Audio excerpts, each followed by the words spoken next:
drmartypets.com/Tom or text Tom to 511-511. Support your dog's health and happiness by texting Tom to 511-511 today. Message and data rates may apply. You may receive up to one additional. Think Theory Radio. We enter this world of hyper-reality. In case you didn't know, hyper-reality is the inability of consciousness to distinguish reality from a simulation of reality, especially in technologically advanced societies. The action of hyper-reality is to desire reality in an attempt to achieve that desire to fabricate a false reality that is to be consumed as real. Think Theory Radio with Damian Perdue. Saturdays at 6 p.m. on WCPT 820. Hi, I'm Brad Keselowski, driver of the number 2 Discount Tire Ford Mustang. Did you know one of the most important keys to success on the track and for safe driving on the road is having the right pressure in your tires? Properly inflated tires are essential to help you get the best gas mileage and keep you driving safely. Check your tire pressure at least once a month or stop by your local tire retailer for an air check. A message from the U.S. Tire Manufacturers Association. Putin stop these attacks immediately on Russian oil imports. And it will come from Russia. Yep. News that happens next will happen on WCPT 820. This is AP News. I'm Rita Foley. The National Weather Service is warning it's going to be dangerously hot across much of California and some other parts of the West and Southwest into early next week. Meanwhile, the residents of Jackson, Mississippi are still struggling with water problems because of a water treatment plant that's been having trouble, made worse by flooding. The AP's Tim McGuire. Well, Linda Travis admits to being frustrated. This has been going on for years and years. The Jackson, Mississippi woman in her car in line again for bottled water to help get through another day without clean drinking water in the state capital city of 150,000 people. They say it's okay to bathe in, but you know, if you're getting brown water out of your faucet, you don't even want to bathe in it. One of 2 water plants was recently knocked offline by flooding, but the aging system has suffered for decades, and now sporadic outages and frequent boil water orders is back on. I'm Tim McGuire. Former President Trump's lawyers are pushing back against that FBI search of his Mar-a-Lago estate. The AP's Jennifer King. The FBI investigation into top secret information found at Donald Trump's Florida estate is focusing on whether Trump's team criminally obstructed the probe. A new government document alleges that records were removed and concealed, and investigators were misled about what was there. Trump's lawyers claim the estate was searched during standard negotiations between Trump and National Archives officials. New AP poll, about 2 in 10 Americans say they've had some personal experience with gun violence or a connection to somebody who experienced it. The Kremlin says President Putin will not attend Saturday's funeral for Mikhail Gorbachev, the last leader of the Soviet Union. Chinese authorities have locked down Chengdu, a city of 21 million people, after a spike in COVID cases. This is AP News. Now to Ukraine. The first day of school in Ukraine will not include children sharing memories of fun vacations with their families. Their stories are more likely to be on surviving war. For many Ukrainian children, their last day of school was the day before the February 24 Russian invasion of their country. At least 379 children have been killed since the war began, while according to Ukraine's General Prosecutor's Office, the whereabouts of over 220 others are unknown. UNICEF spokesman James Elder says education is critical to a return to normality. That's fundamental, but the safety of children remains the priority for now. Schools that don't have quick access or are located close to the borders with Belarus and Russia or near active military zones will only online study. I'm Charles. And I'm Rita Foley, AP News. Darius, they haven't called you? This is 8:20 a.m. WCPT West Springs and streaming worldwide at WCPT. Coach May, Miss Andy, no honey, hang up. They'll get you. Talk, where facts matter. Okay, Coach May, is anyone there? Yeah, no, we're getting the patch truck. Okay, thank you, because you just called me. The traffic is bumper from Central. There's a vehicle fire on the left side there. It takes 37 minutes to get from Veterans Corner to Salt Lake Shore Drive. How about 35 minutes delay from Cicero to Central? Top right, delays turn around first. It gets a 16-minute trip, 90 minutes to downtown. Outside just 57. Delays on the inbound Nation Ford starting at 15th Street. Got a 4 or 5 minute delay approaching first. Jefferson a little bit slow on I-65 southbound at the north zone, south of 94.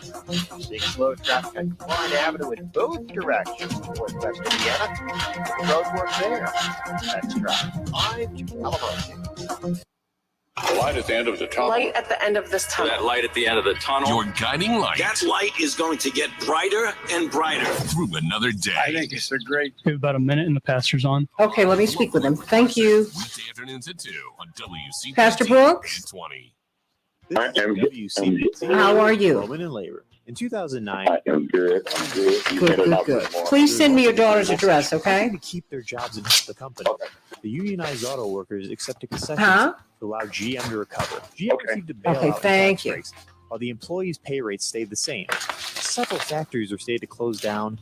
The raising price of healthcare premiums, and very few temp workers being moved to permanent positions, all leading to 48,000 United Auto Workers walking out in September of 2019. We have 30 seconds. Thank you. Protesting outside the car dealership. All right, everybody, let's have a great show. And giant inflatable race. Blessings to you, Miss Andy. After 6 weeks of protest and General Motors losing $2 billion, they were willing to negotiate. The United Auto Workers received a 3% pay raise, factories staying open with more being built, a set process for temp workers who made permanent workers, and their healthcare premium prices staying the same. This has been a WCPT Moment in Labor. All right, 5 seconds. Okay. This is WCPT 820, where facts matter. We can change the world, change the world, change the world. We can change the world, we can change the world, change the world. This is the Santita Jackson Show. War and hate to a place of love, it's not too late. Gotta save the children, we can't wait. Let's change the world. Hey, everybody, welcome to the Santita Jackson Show. Let's talk about President Trump today and what's really going on here. Will he be indicted? Will he not be indicted? What are the implications if he is or is not? Let's talk about that, everybody. And what's really going on? Do we really know what's happening here? I want you to call me at 773-763-9278, 773-763 WCPT. And I want you to join me on the nation's largest progressive talk radio station and meet my morning stars on the Santita Jackson Show YouTube channel. Everybody like and share. Hey, Linear Bob and Andre and Dave and Shirley from beautiful Philadelphia. Boy, you all have a great race up there with Dr. Oz and Lieutenant Governor Fetterman. It's going to be incredible. I cannot wait to see how this all works out. And Lila Starr, how you doing? Good morning. Samantha and Benjamin Hooks and Zenobia. I love that name, girl. I love it. Tony Barker, Gene. So many of you joining us today. Mark from D.C., everybody. Join us. Hey, Joyce on the Santita Jackson Show. Hey, Christopher. Hey, Kenneth. Hey, Joyce again. Hello, D-Ray.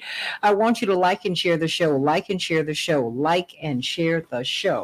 And we'll be talking with Dr. Shanita Knighton on the latest on COVID news and our health. Had a wonderful conversation with her about just about what's happening with her great nephew. With this multi-inflammatory system failure that he's got. We're praying for him. You all put that good energy out there for that baby. He will be 3 tomorrow. And he's fighting to stay alive. And we're going to continue to pray for him.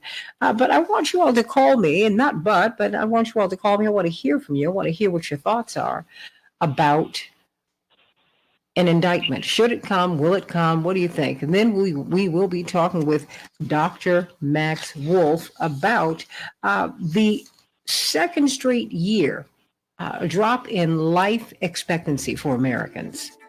This is something that is very, very dangerous, and something of which we need to be mindful. What are the factors driving it? Is in the middle of this. The poorer you are, the shorter your lifespan. So we're going to be talking about that with Dr. Max Wolf. But first, we're going to be talking about really the ins and outs of this case against President Trump that appears to be mounting. In Chicago, we're going to have a high of 86 degrees, mostly sunny. Minneapolis, St. Paul, 89 degrees. It will be completely sunny. The Dow closed down 280 points yesterday. The NASDAQ closed down 66 points. The S&P 500 closed down 102 points. In Major League Baseball, we had quite a run. Excuse me, yesterday. The White Sox 4, the Royals 2, the Cubs 7, the Blue Jays 5, but excuse me, the Twins fell by 1 run to the Red Sox, 6-5. And the Sky came up. Now they're tied with the Sun in this playoff series. The Sky 85, the Sun 77. Everybody, we're still praying for our brothers and sisters down in Jackson, Mississippi. They have a real water emergency. I'm going to be looking for some people down in Mississippi or just around who can help me with that. Can you imagine waking up and finding brown water coming through your faucets? That's what's happening to them. It's really a very, very dangerous situation. So let's think about that, everybody. Former President Donald Trump argued in a court filing yesterday that the classified material found at Mar-a-Lago, his home, were presidential records and should not have been cause for alarm and should not have led to the search of his Florida residence last month.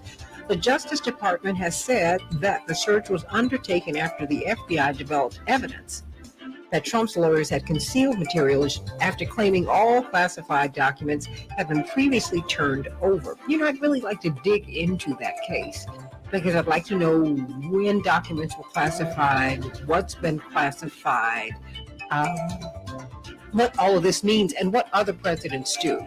Because other presidents construct libraries. And we're not going to have a library with President Obama. Of course, we're going to have a center. But technically, his library is in the south suburbs where he has documents. And, how does that work? How does a president construct his own archives? Got to talk about that as we go forward and as we watch this case continue to go forward. The FDA has authorized updated COVID-19 vaccine booster shots from Moderna and Pfizer. The new boosters combine the company's original vaccine with one that specifically targets the BA4 and BA5 Omicron subvariants. This is the first time updated COVID-19 vaccines have received emergency use authorization in the U.S. Pfizer's updated vaccine is a 30 microgram dose authorized for people 12 and older. Moderna's updated vaccine is 50 micrograms authorized for people 18 and older. Once approved by the CDC, the new booster shots could be administered within days to certain populations. We will see. Major U.S. airlines have updated their customer service agreements to offer meals and hotels when flights are canceled. Remember when they used to do that routinely? Well, that has stopped. Carriers tweaked their policies after receiving pressure from the Biden administration and, of course, you, the traveler, to step up consumer rights in the wake of a summer plagued by flight cancellations and delays. American Airlines, Delta, United, JetBlue, and Southwest have all published updates to their customer service policies this week. The updates come on the eve of Labor Day as weekend travel climbs to new highs. Well, everybody, GOP officials have voted to bar popular abortion rights initiative from a Michigan ballot, everybody. Two Republican election board officials in Michigan voted yesterday to bar an abortion rights initiative from the state's it's my phone talking. To bar an initiative from the state's November ballot, threatening a proposal that garnered a record-shattering 753,000 plus signatures from residents as reproductive freedoms hang in the balance. And I bet you didn't know this. Senator Bernie Sanders clocked in with the highest favorability rating among a list of 23 potential 2024 presidential candidates, according to a USA Today Ipsos poll. Let me repeat that.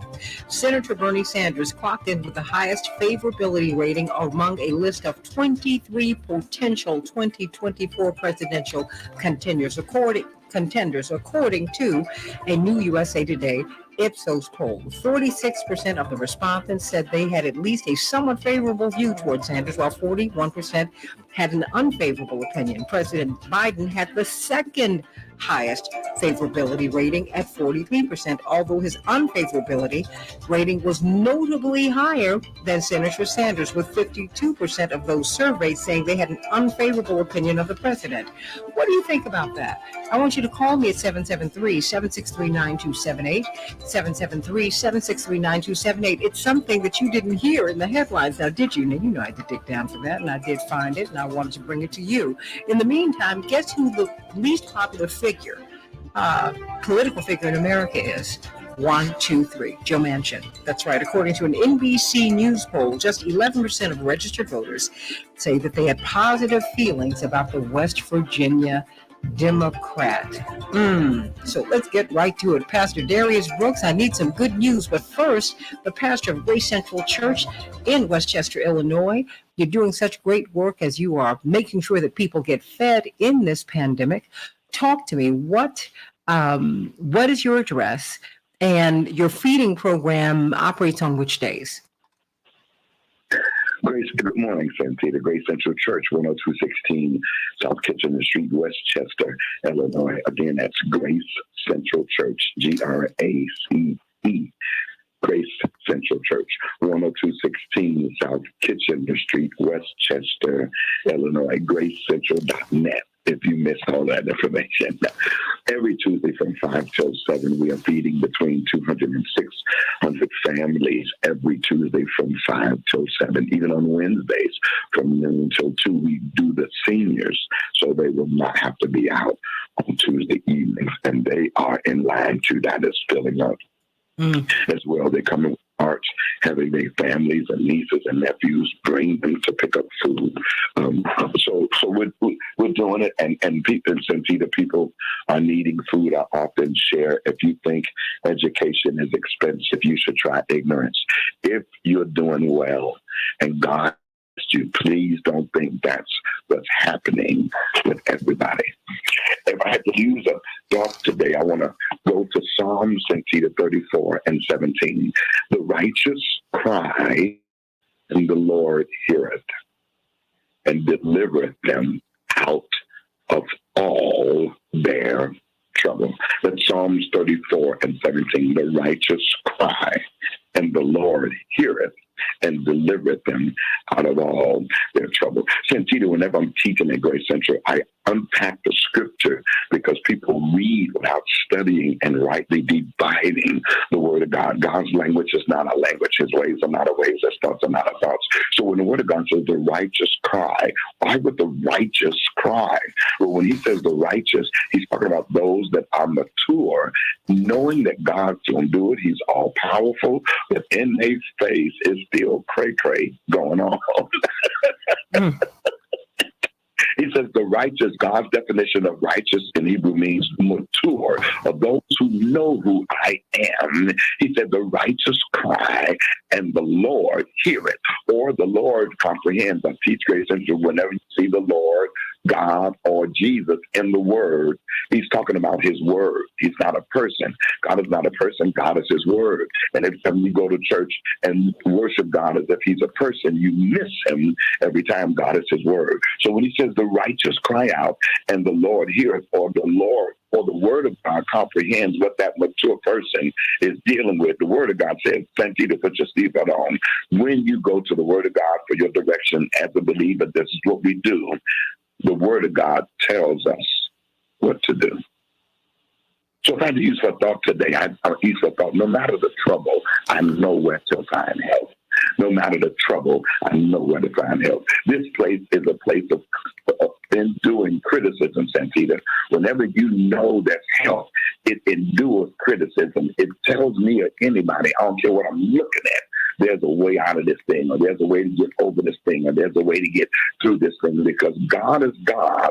God says he gave you a choice. And the choice he gave you is to come to him for advice and counsel. And the way you go and ask for need for help starts here.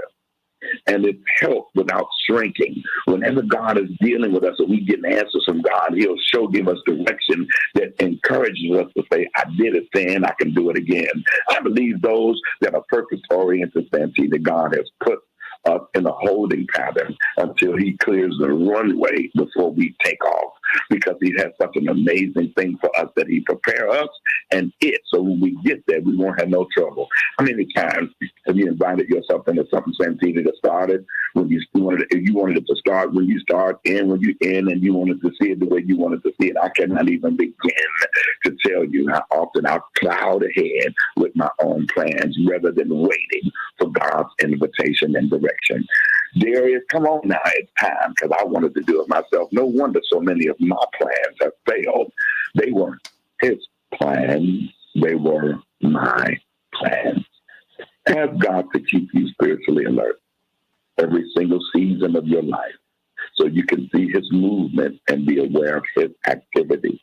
And just FYI, no, I know things are crazy, but pray. Yeah, I said it. Pray.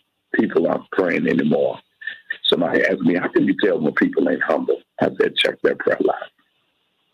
Check their prayer life. Make sure prayer is really a part of your daily living, because you are not careful. If you're not careful, everything calls for your attention. And when you really love God, your continual prayers are important. It goes something like this. Lord, open my eyes to see where you are working. Keep the indwelling of your Holy Spirit.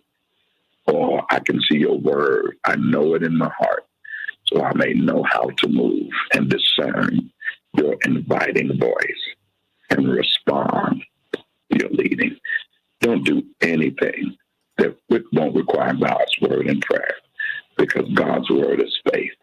The key to momentum is always having direction to look forward to. We live by faith, or we don't live at all. I know where to find help. Honey, otherwise you're just a heat-seeking missile. Unbelievable. You need to be going somewhere. I mean, really. You know, but let me ask you this. I mean, before we go, I want to check with Cosme. I want to find out if Dr. Knighton, if you've been able to reach her, let me know. What are you... Okay, always let me know as soon as you can, okay? Thank you so much.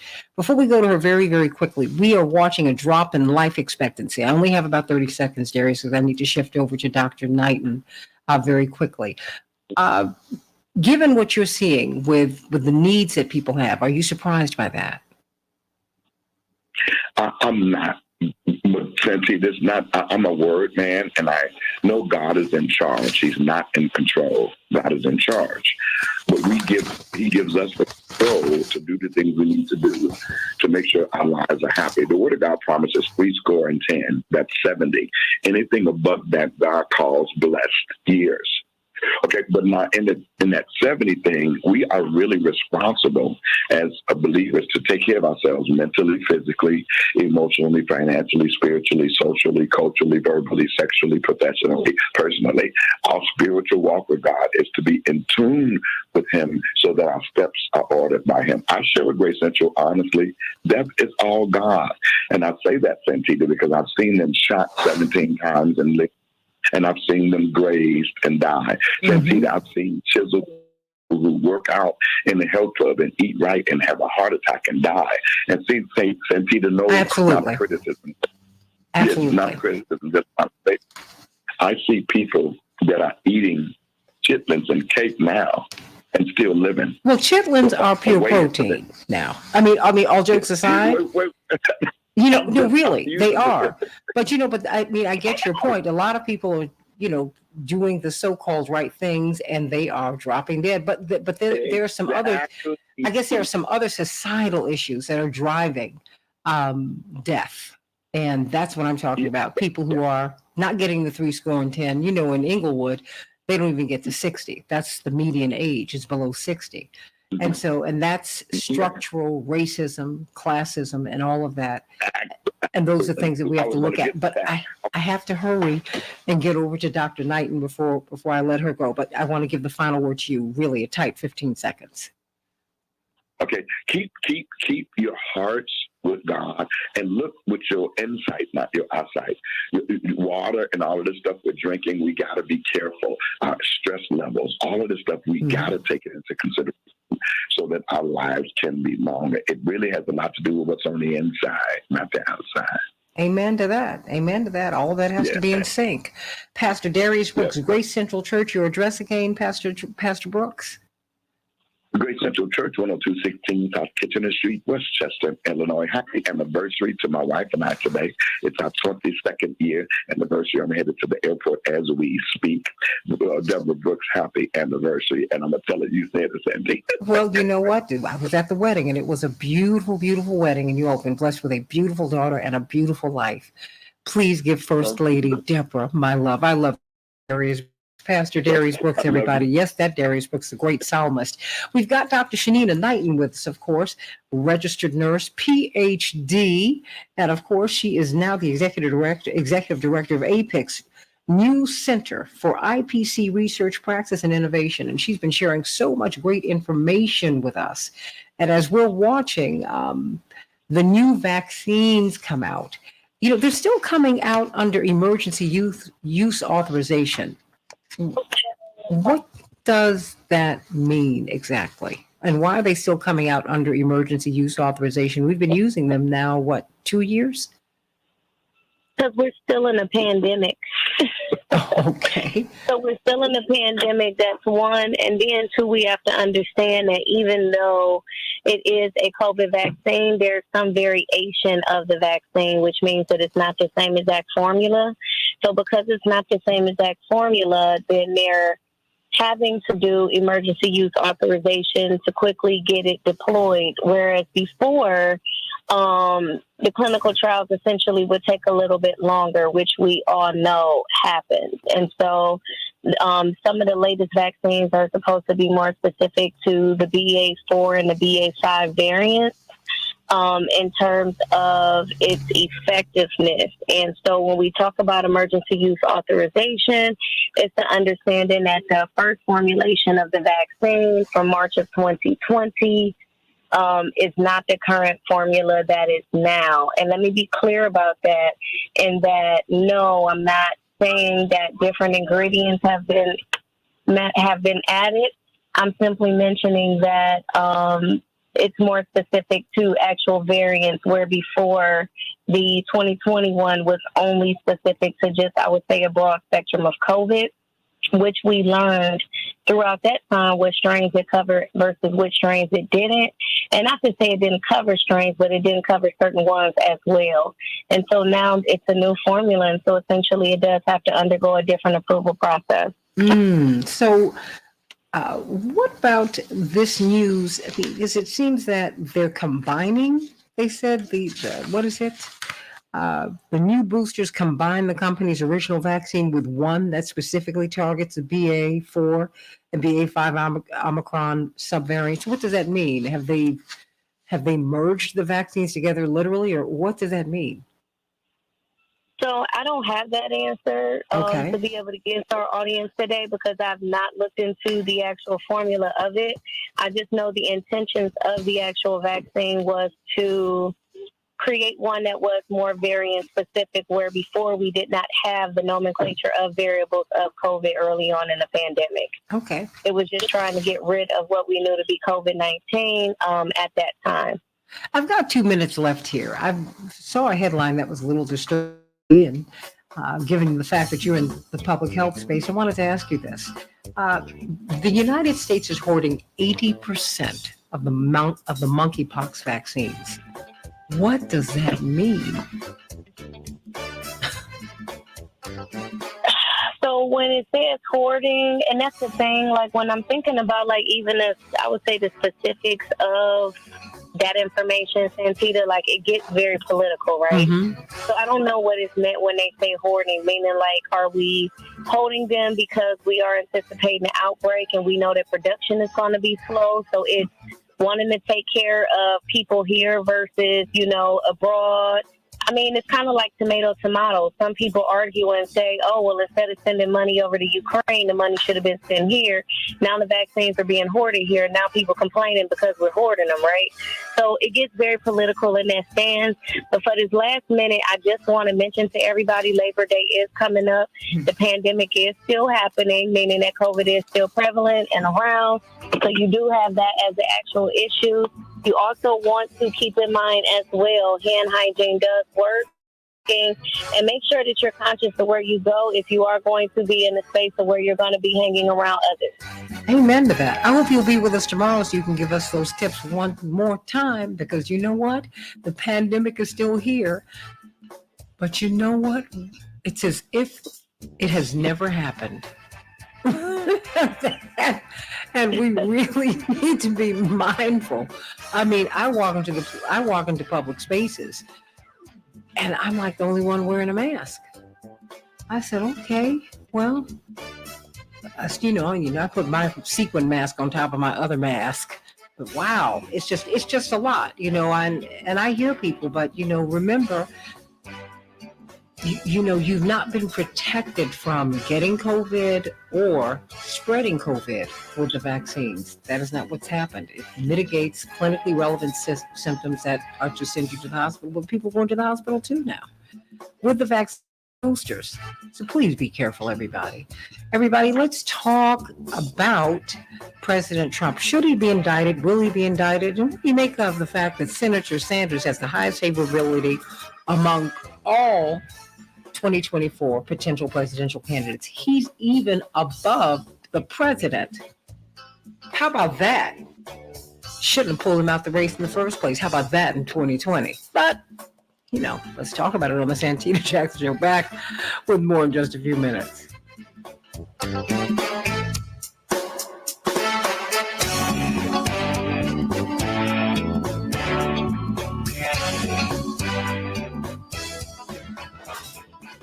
Hey, Tony Barker out there in Seattle, and Jean out there in Oregon, sending you much love, everybody. Thank you so much for joining us. Like and share. Cosme and Miss Andy, please make sure that you at least give me a verbal in my ear about who we have. Okay, because I don't want to ask you on the air. Because otherwise I don't know whether. I was just about to text you when you don't text me when we're that close to 6:20. Okay, put it in my ear. Because I want the show to be clean. And when I have to ask you on there, it's not, and I don't want that to reflect poorly upon you. So just I'm right there with you, Miss Jackson. Just today, so I'm trying to train. No. So apologies if I'm a little behind. Trust me, no, I get it, but just put it in my ear. Just put it in my ear, so that way I can keep on going. Okay. Dependence for fossil fuels. Okay, because I know she's going to do great, and under your tutelage, I know she's going to do great. But help her to understand that too, because we learn more when things go just a little bit to the left than we do if we go from point A to point B. Mistakes are your friend. Remember that. I'm right there. I agree. They are your friend. Embrace them. Love them. You learn from them. If things go perfect, you don't know what to do when things go haywire. You want things to go haywire. If things go perfectly, you ought to run for the hills and hide underneath the dirt. That's crazy. Okay. So you all are in great shape. So just want to continue. Shanita, you still there? Yes, Ms. Jackson. We're trying to get the guests up. Oh, okay. No, I was just trying to say hello to Dr. Knighton. Dr. Knighton, how are you? How's your baby doing? How's your great nephew? I'm gonna go see him today just to see how he's progressing. Everything is slow, steady, and we just kind of taking it day by day. Well, you are you're in my prayers, and everybody. Well, everybody's praying for you and for your family. Thank you. That's just. Thank you. It's just what I think about. And I remember it even though I was like 3. I was 3. And or was I 2? I just remember the Christmas my brother Jonathan got sick. And it turns out he was gravely ill, and my parents were just sick about it. It was the saddest Christmas we ever had. It was the saddest. We have about a minute 30. It might take a little longer to get the guest stuff. The rundown you sent me, I didn't realize it in the morning, but there's no numbers with the guests. You don't have the numbers?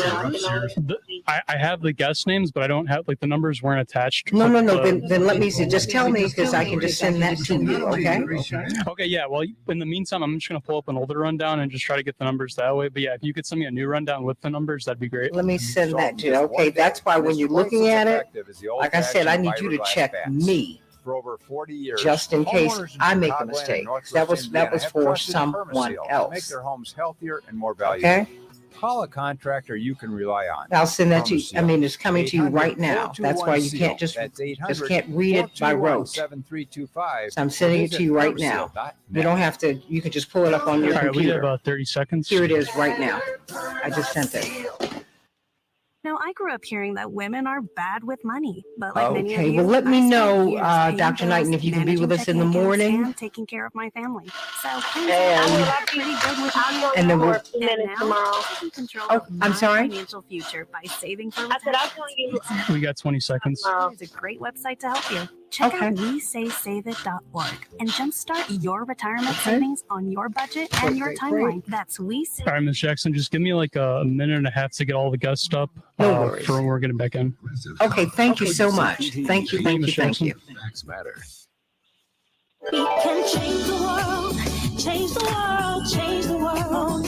We can change the world, we can change the world, change the world. This is the Santita Jackson Show. War and hate to a place of love, it's not too late. Gotta save the children, we can't wait. Let's change the world. I am Hey, everybody. Welcome back to the Santita Jackson Show. I want you to call me at WCPT 820, the nation's largest progressive talk radio station, and AM 950 radio, the voice of Minnesota. I want to hear your voices today. I want you to talk to me about what you think about a possible indictment of President Trump. What do you think? What do you think that would? Do you think that's going to happen? Just want to know what are your thoughts about this? Call me at 773-763-9278, 773-763-9278. It's very interesting that Alan Dershowitz, the famed professor of law at Harvard Law School, one of the nation's best, he was President Trump's attorney at one time, and he's been very, very supportive of him throughout his presidency. Now, he said that the Department of Justice has enough evidence to indict the former president, but he doesn't expect it to happen. What do you think about that? He said this on Fox News Hannity show, and he said, quote, "There is enough evidence here to indict Trump." He said, but Trump will not be indicted, in my view, because the evidence doesn't pass what I call the Nixon-Clinton standards, which are as follows. The Nixon standard is the case has to be so overwhelmingly strong that even Republicans support it. And the Clinton standard is, why is this case more serious than Clinton's case when there wasn't a criminal prosecution? Remember, we were dragged out with the Nixon drama for a couple of years. I just was a little girl, but I remember it because, of course, my parents are so political. But really, the whole nation was politicized. You remember the summer of '73, we were galvanized by the hearings. I mean, they interrupted the soap operas even, which really bothered my great-grandmother Tibby because she loved her soaps. But I have Attorney Jones. there you have it. And so with that, and we just kept going on and on and on until several leaders of Congress went to see President Nixon, as has been reported by historians and newspaper persons of the time. They said, look, don't send the country through any more of this pain. We need you to resign. The evidence is mounting against you. Please resign, go, and just stop the national nightmare. And then, of course, then President, his successor, President Ford, pardoned him. And many people feel that he lost his race because he pardoned him. He said, I want to end the national nightmare. My point is, pardons, prosecutions, indictments are all very political affairs. They're all very political affairs. Be very, very clear. It's very interesting. War criminals never get prosecuted. They don't get indicted. I mean, there are many places in the world Henry Kissinger cannot go, George Bush cannot go, George W. Bush, because they are considered war criminals in many corners of the world. But, now President George W. Bush is conducting a masterclass, and he's showing you how, he's a man of peace and how he paints. There we have that. people are allowed to redo their narratives. And I don't have anything against him personally, because personally, he is a nice guy. But politically, I did have my points of disagreement for sure. And so let's talk about this. What about if Alan Dershowitz, who then President Trump had no more ardent a defender than Alan Dershowitz. And there is no lawyer in the country who's more respected for his skills, not his politics, but his skills, than Alan Dershowitz. If he's saying now he can be indicted, but he won't be, what does that mean? What does all of that mean? I want you to call me at 773-763-9278. And then what about Senator Lindsey Graham and others? If you follow social media, many of the president's supporters are treading a line between predicting violence and promoting it. Predicting it, promoting it. They're not trying to prevent it. But there's a lot that's going on out here, everybody. There's a lot. There's been a lot going on since the banks collapsed. And we haven't really addressed that. So I want to hear what your thoughts are today. Call me, text me at 773-763-9278. I understand that we do have one of my favorites, Attorney Daryl Jones. Attorney Daryl Jones, a brilliant civil rights lawyer. And of course, go to vote.org so that you can make sure that you have not been purged from your voter rolls and you can find out where you need to vote. But what do you make of this? I mean, Alan Dershowitz, who has absolutely been an ardent defender of former President Trump, and then President Trump, and Citizen Trump, shocking his friends, because he is a liberal. In some respects he is, in others he's not. He's a mix like so many people are. But I mean, on Martha's Vineyard, he became like persona non grata, Attorney Jones. People were so disgusted that he was such a defender. But I mean, now we're getting down to down, as one of my college classmates used to say. We're getting down to down, and we're beginning to see a lot more. Although I have to be honest with you, I don't know what's classified and what's not. What a president is allowed to take out of the White House and what a president is not allowed to take out of the White House, because they have to construct their library. And I'm sure their libraries, their archives have materials that might at one time have been classified, as secret, top secret. I just don't know. I'm always trying to look at everything that I can, Attorney Daryl Jones. And of course, we're joined by Attorney Dwight McKee, and we've got Daniel and Tim and others who are calling in. I want you to continue to call in at 773-763-9278. Daryl Jones, what do you make of this? Is the indictment looming, or do you think, as Alan Dershowitz does, that he could be indicted? Perhaps he should be, but it'll never happen. Well, first, good morning, Santita. Of course, good morning. To speak with you and to be on the show. Professor Dershowitz is, as you've indicated, just very well respected jurist, very well respected professor of law, and has been pretty much spot on with many of his analysis with regards to the legal side of it. So all that has been laid out. Should he be indicted? Clearly, he should be indicted. There's no question about that. Has he committed crimes and put on enough prima facie evidence? Enough has been shown to show that he's committed crimes. Absolutely.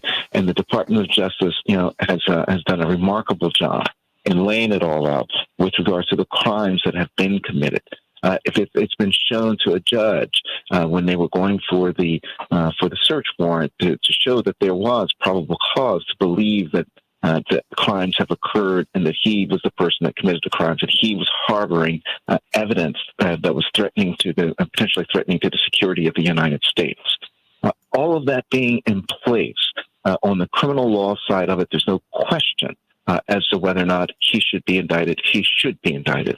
I believe that the Professor Dershowitz question is a political one, not a criminal one. And the political one is does Merrick Garland have the fortitude, have the strength to go forward and carry forward with the prosecution, the indictment of former President Trump? And I think that at this point in time, he has put himself, meaning the Department of Justice has put themselves in a position where they must go forward with the evidence to prosecute, because now they've laid out to the country that a crime has been committed. They've taken painstaking detail with the last filing that they did to even show the obstruction and the dangers that are there. So the question now becomes for them, will they take the next step?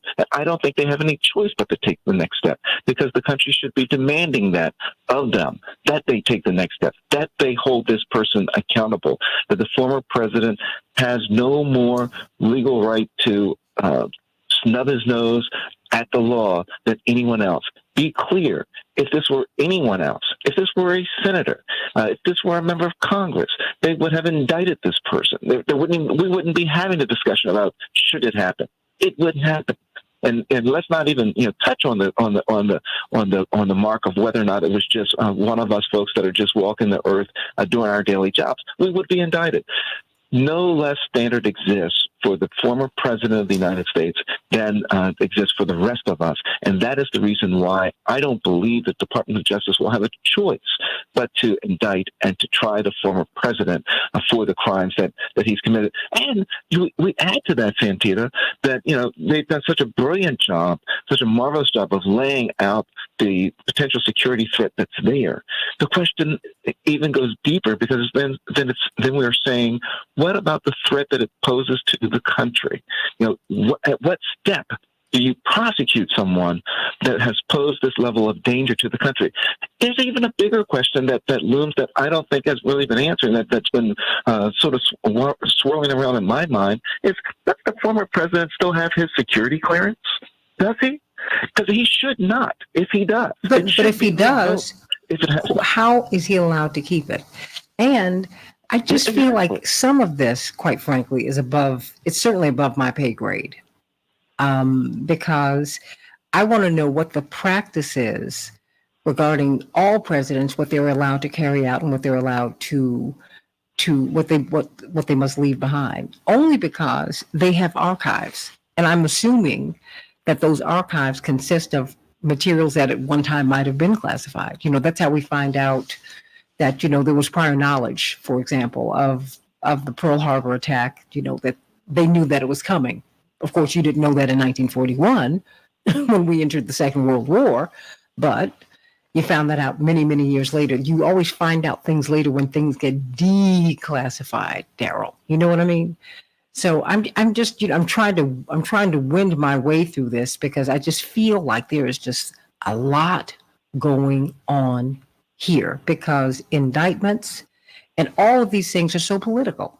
I mean, Dr. King lived under surveillance, and he lived under, he was constantly audited just about every year by the IRS. And I'm not equating them. I'm just saying, I'm just trying to find out what is going on here. What? Dwight McKee, your thoughts before we go to the callers, because we have a lot of people who want to weigh in today. Well, I think that you hit it on the head. I think that people don't understand that any indictment, whether it's presidential or non-presidential, is political. It just happened that with it being the ex-president, it's more political. And I think what you run the risk of is a couple of things. One is that you can indict. He has been impeached, he being the ex-president, twice already. But there's a lot of difference between indicting and convicting. And so I think part of what Garland has to look at is the capacity to convict. Because if it's a jury trial, then it's going to be hard to pick 12 jurors who are willing to indict Trump. I mean, you're going to run across 6 and 6 Democrats and 6 Republicans. If it's a split a jury, they're going to do the same thing that happened in Congress, is be divided, and they're not going to convict. Secondly, if it's a trial by a judge, most of the judges have been appointed by Trump and are going to be more conservative than usual. And what they're going to look at is precedent. Is that law is based on precedent, and what their fear is going to be is that if they give the Democrats the freedom to indict Trump, does this set a precedent that every election there is a backlash from the new president to the old president, and that you run the risk of turning this into a banana republic, where what happens every election is that the new indicts the old, or the old goes after the new. That's I think the last thing that they want in this country is that kind of precedent. And if you go after Trump and you don't get him and he wins, he's vindictive enough to use that as a pretext to go after everybody who went after him.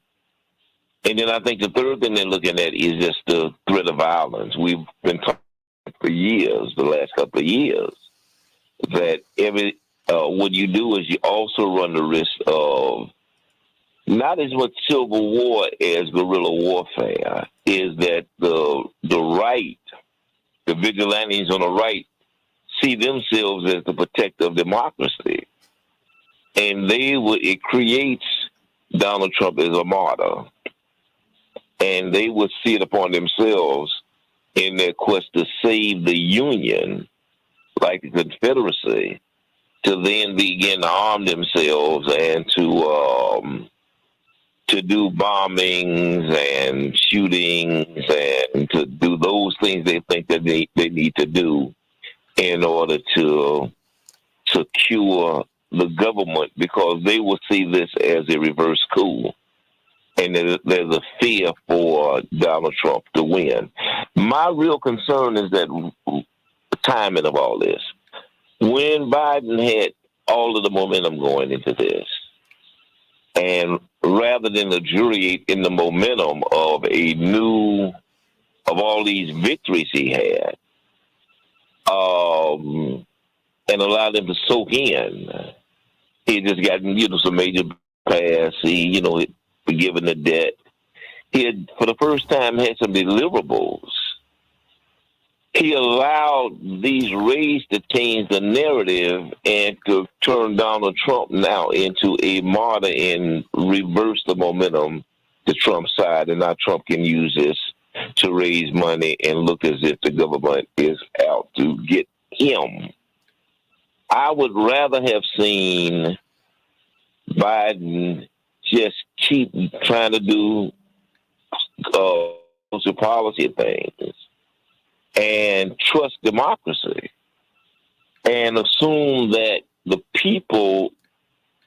people would do the right thing and Donald Trump would lose fair and square, and have to trust democracy, because, if the majority would go for Donald Trump, then democracy without justice is tyranny. And so democracy is not an end unto itself. Democracy has to be filtered with fairness and justice.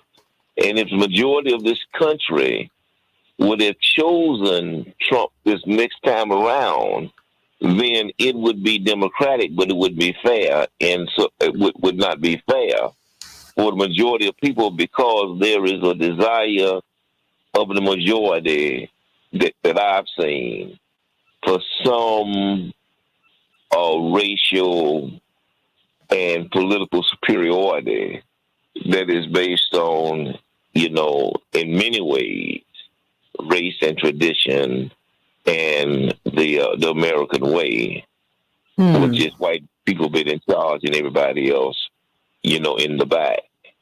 And so, but that too is democracy.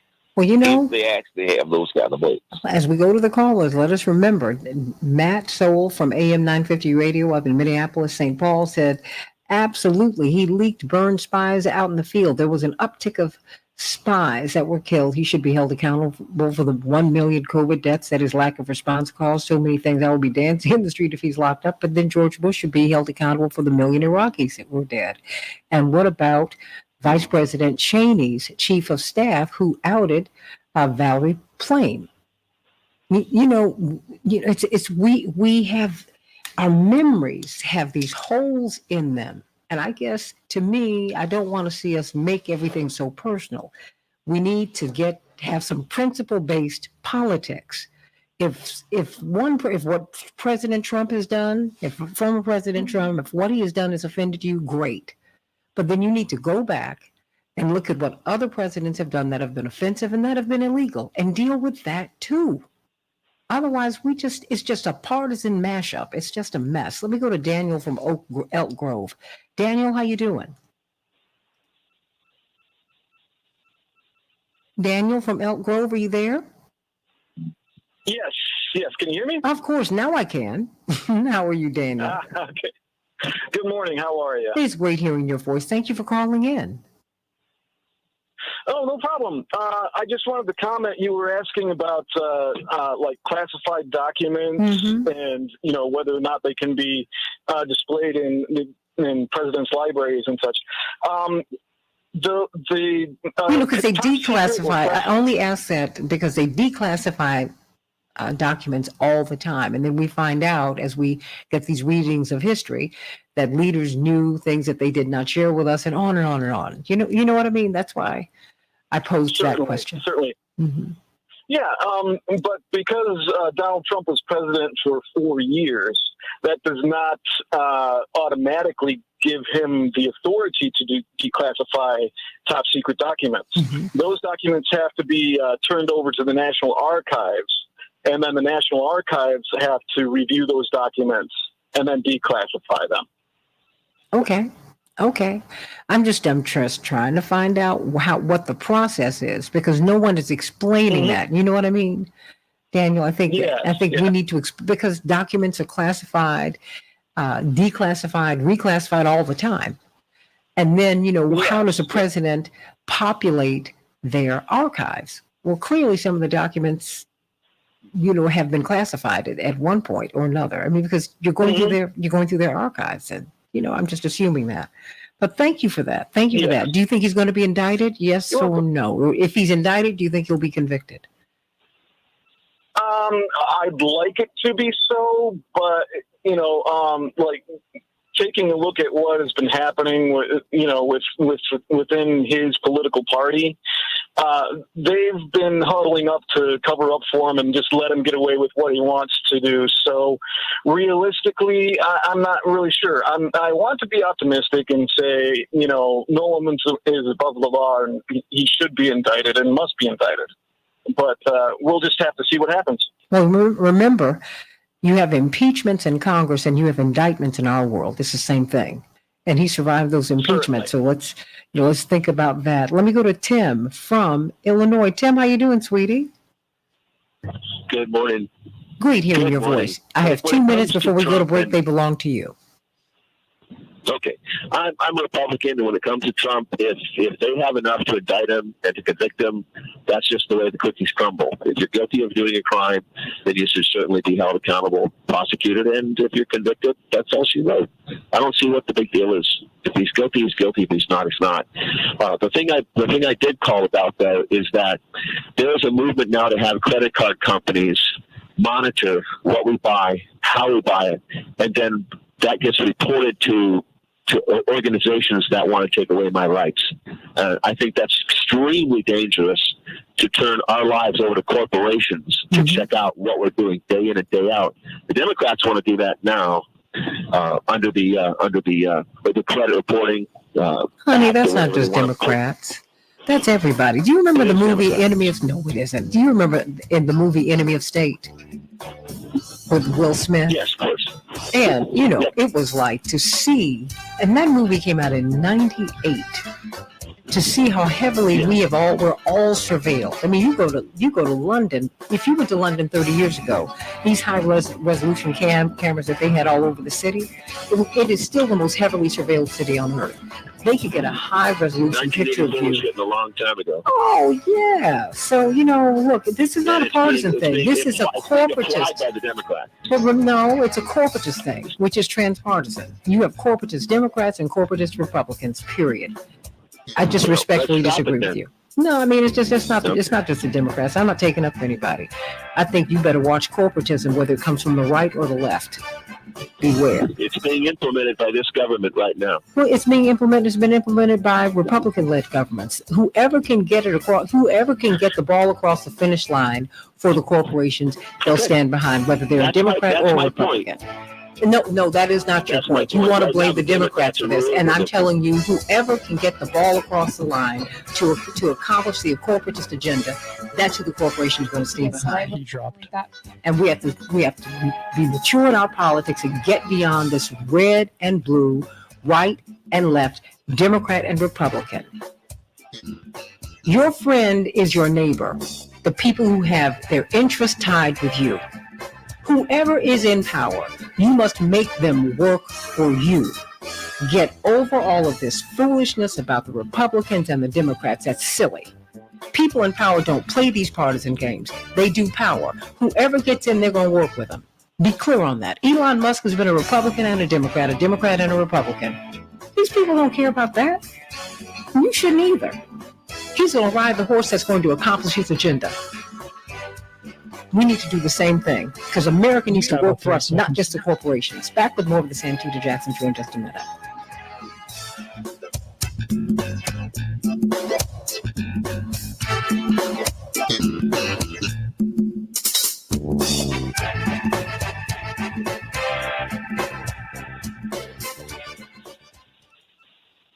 Whew. My handsome gents.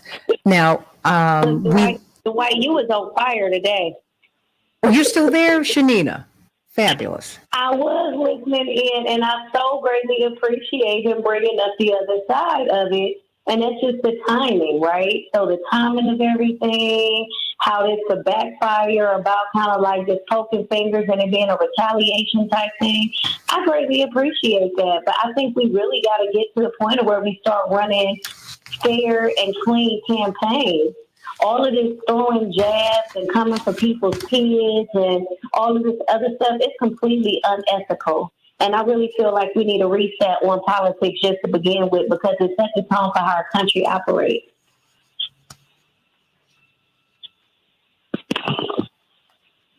Hey, Dwight. Okay, I want to know how many lines do I have CRGONinfo.com. so I can make sure that I get We have callers. 2 open lines, and then Ron's still on hold. I'm going to be getting Attorney Fancher and the other guest up. Okay, thank you. Ask Dell. This update brought to you by Dell. Okay, I want to at least have a couple of open lines open so that I can get callers through. I'm Rita Foley. Thank you so much. And his No. Just hold on, honey, because I am having to do that. Remember, I'm not in studio, so I cannot see anything. So I'm always trying to do that. Okay. So a lot of people yesterday were saying that they couldn't get through, but that's because I had a lot of guests on, so I'm trying to limit that. But no, keep talking, Shanina. Keep talking to Dwight, because I'm looking at something else. In their own filing on Wednesday, Trump's lawyers decried the FBI. Yes, and you know, Trump was a Democrat, so he was a Republican. And then he's been a libertarian. You know, in terms of, just like, what is it? He was going to run for president not on the Democratic or Republican tickets. He was going to run on the Perot ticket. Jennifer King, Washington. Wow. Yeah, I mean, he took the low-hanging fruit because he couldn't run as a Democrat. Hillary owned that space. It could hit 100. He couldn't run and so he had to run as a Republican. And just think of all the people who were running as Republicans in 2016. You had Jeb Bush who occupied a particular space, and on and on and on it went. So he took the low-hanging fruit. Jeb Bush is a mainstream Republican. He's going to get some black support and all of that. And, and then Mitt Romney and all. I mean, just all in all, you have all these people. Well, he took the low-hanging fruit. That's what he did. And he has now become the face and the voice of the malcontents in a particular space. Democrat Mary Pell told he's a marketer. Election in Alaska. And that's not taking up for him. That's just them as facts, honey. He's a businessman for sure. So, Yeah. But you call him a criminal, whatever, that goes along with it. But that is absolutely a thing. I just think like the biggest thing that I'm struggling with is, for example, like my children, right? So my children, they're learning about the political process at school, and it was disheartening for them to come home and tell me how campaigns were being ran. And it was a reflection of how dirty I feel like campaigns have become over time in regards to bashing characters. And so it divides the country, and people can't cross over to that other side. And so you made a... Oh, but Shanina, it's always been this dirty. You know, Thomas Jefferson moved Sally Hemington to the White House with him. And J.D. Callender, who had a newspaper in D.C., was one of his best friends. There were no two men who were closer, but he and Thomas Jefferson had a falling out. So he used his newspaper to write sonnets about Dusky Sally, and people knew what that meant. Honey, Thomas Jefferson had to get Dusky Sally out that White House. He had to send her right back to Monticello. We have Attorney Fancher up, and right now we're calling Kevin Gray. Thank you. But even still, the fact that this is where we at, like, it's tell kids to be ethical, but then it's like, it's adults, look at the example that's... Yeah, no, you're right. But you know, you still have to tell your children to do that. You're right. You still tell them. You still tell them. You know, and it's up to us to, you know, to clean up this messy world. It's up to us to do that. Attorney Fancher? Good morning. How are you? I'm doing just fine, thank you. I'm so glad you're with us. You know, you're on with Dwight McKee and Attorney Darrell Jones. 58 minutes. Those are good brothers. Yes, they are. I'm surrounded. I love it. Minus 27 minutes, Ooh.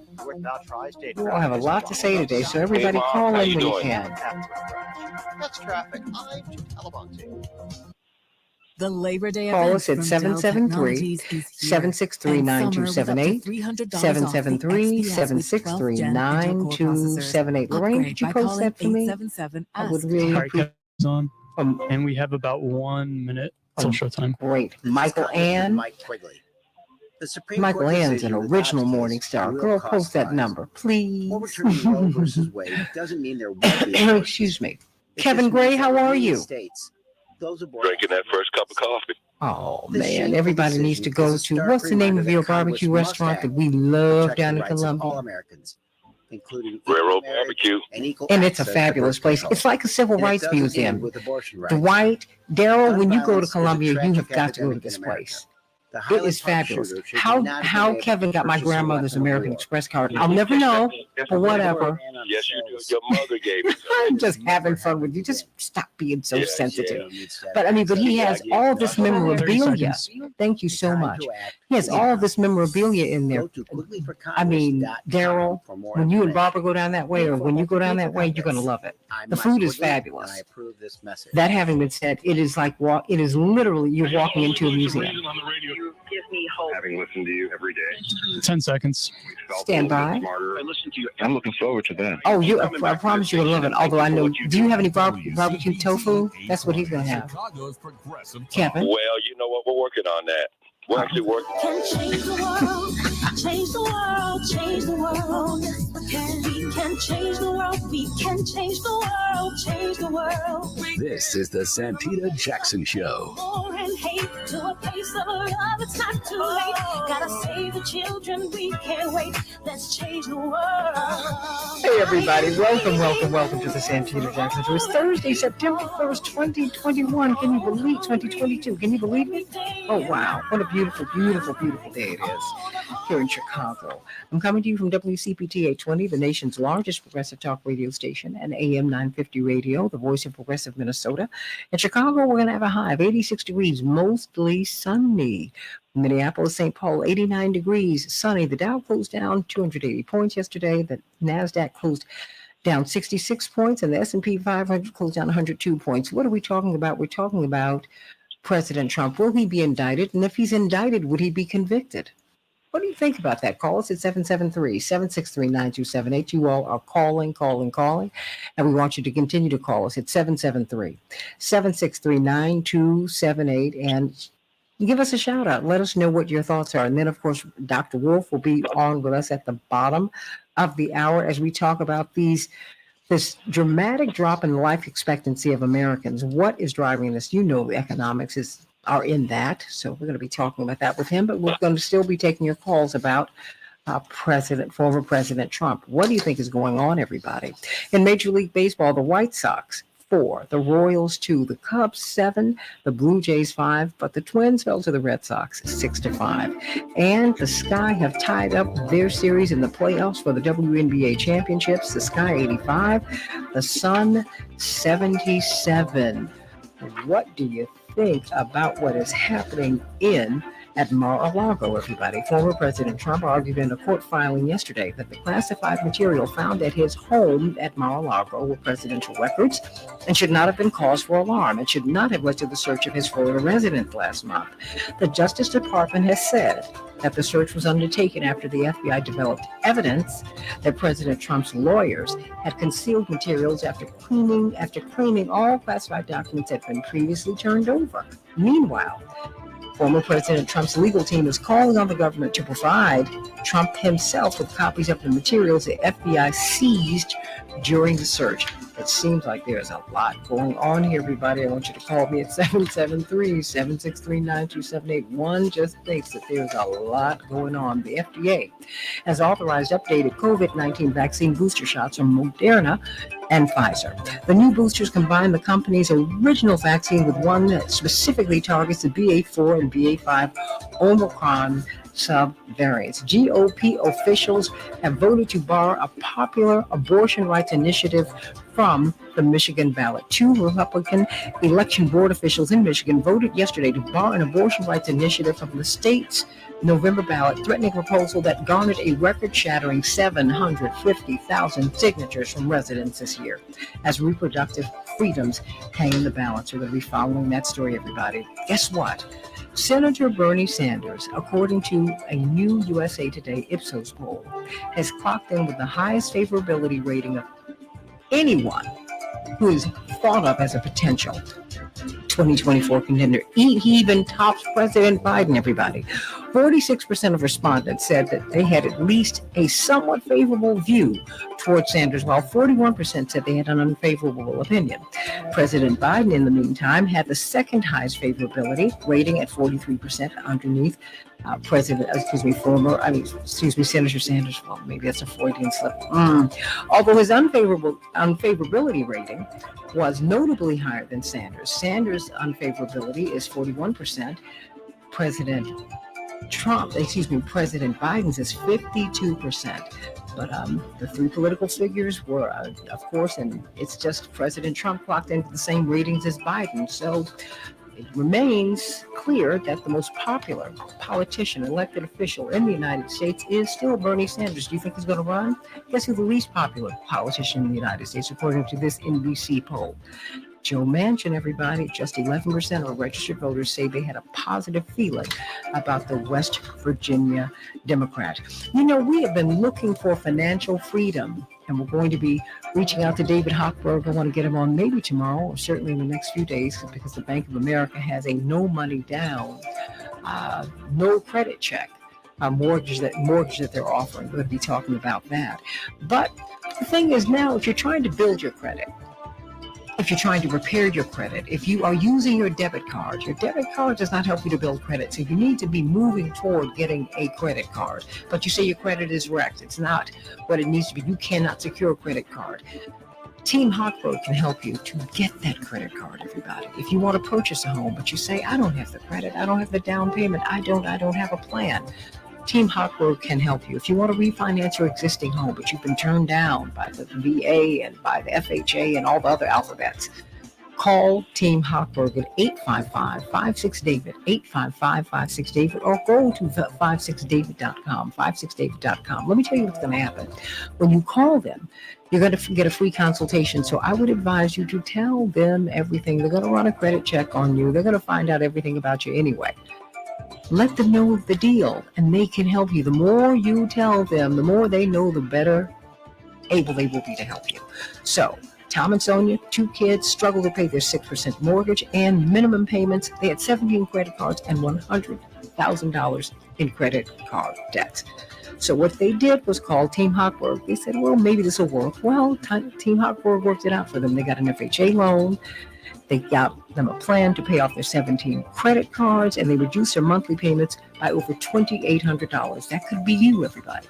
Call them at 855-56-DAVID, 855-56-DAVID. Let us talk about President Trump. In Congress, they call it an impeachment. In this world, we call it an indictment. So I guess one question is, will the president be indicted? Former President Trump, will he be indicted? That's one thing, and can he run for president under that? But then you also want to know, can he be, would he be convicted? There are so many questions we have. We've been talking with Dwight McKee, noted sociologist, and Attorney Darrell Jones, chairman of the Transformative Justice Coalition, brilliant civil rights lawyer, both of them. But we're joined by Mark Fancher, noted author and brilliant civil libertarian and civil rights lawyer. And let's start with Kevin Gray, the author of Killing Trayvons, an anthology of American violence. Of course, he was one of the managers of the historic campaigns of Reverend Jesse Jackson in 1984 and 1988, one of the architects of Reverend Jackson's historic wins in the South Carolina primary in 1988 and in 1984. He absolutely did that. And former president of the ACLU of South Carolina, Kevin Gray. What say you as your senator? Lindsey Graham warned of riots if President Trump is prosecuted for mishandling these documents. Now, he's walked it back, but he sure did say it. Well, Lindsey's catching it down in South Carolina right now, and there are many folk that wish that we could have a do-over on his election because we now have to wait 4 years for him to run again. And, and there are many people lining up to do that. I mean, I've even considered running against him in 4 years. But, I am a civil libertarian. I believe in the presumption of innocence, although I believe that Donald Trump is a danger to democracy. And I believe, as many others do, that democracy is on the ballot this year. And if we want to preserve our democracy, we have to make sure that, as I've said on your father's show, and we've said many times before on this show, no man or woman is above the law, no man or woman is the law, and no one is below the law. So, if in fact the evidence bears out, I think he should be indicted. Whether or not he'll be convicted, that's a whole nother kettle of fish. But you have to hold Donald Trump to the same standard. He's a private citizen now as you would anybody else. And, the thing about him having those records, the records belong to the presidency. That's what people get confused. It doesn't belong to a person. It belongs to the office of the president. Donald Trump was a government employee. He took, if it bears out that he took documents that belong to the government, then I think that he should be indicted. Now, the other part of it for me is I don't believe in all this secret government and secret spying and accumulating information on citizens. But that's the world we live in.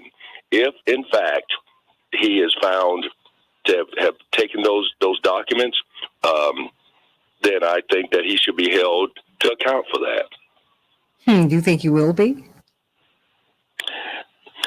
I mean, if just watching everything on television and following it in the news, I don't see how the Justice Department can get around not indicting him. What say you, Mark Fancher? Well, I must be honest and say that Donald Trump is a silly man, a village idiot, and I really honestly wish African people in particular would pay less attention to him. I think that we are at a strategic moment, in terms of our efforts to achieve liberation.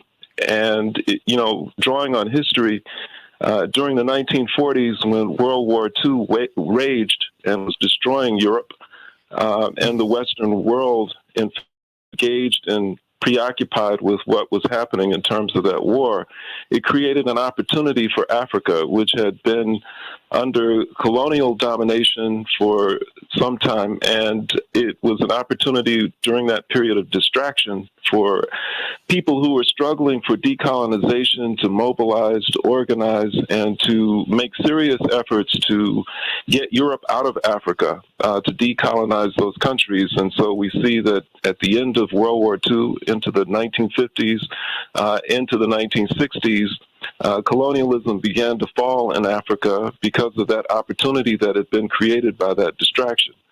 I think we're at another critical moment right here in the United States. The U.S. empire is imploding. It's collapsing. It is self-destructing.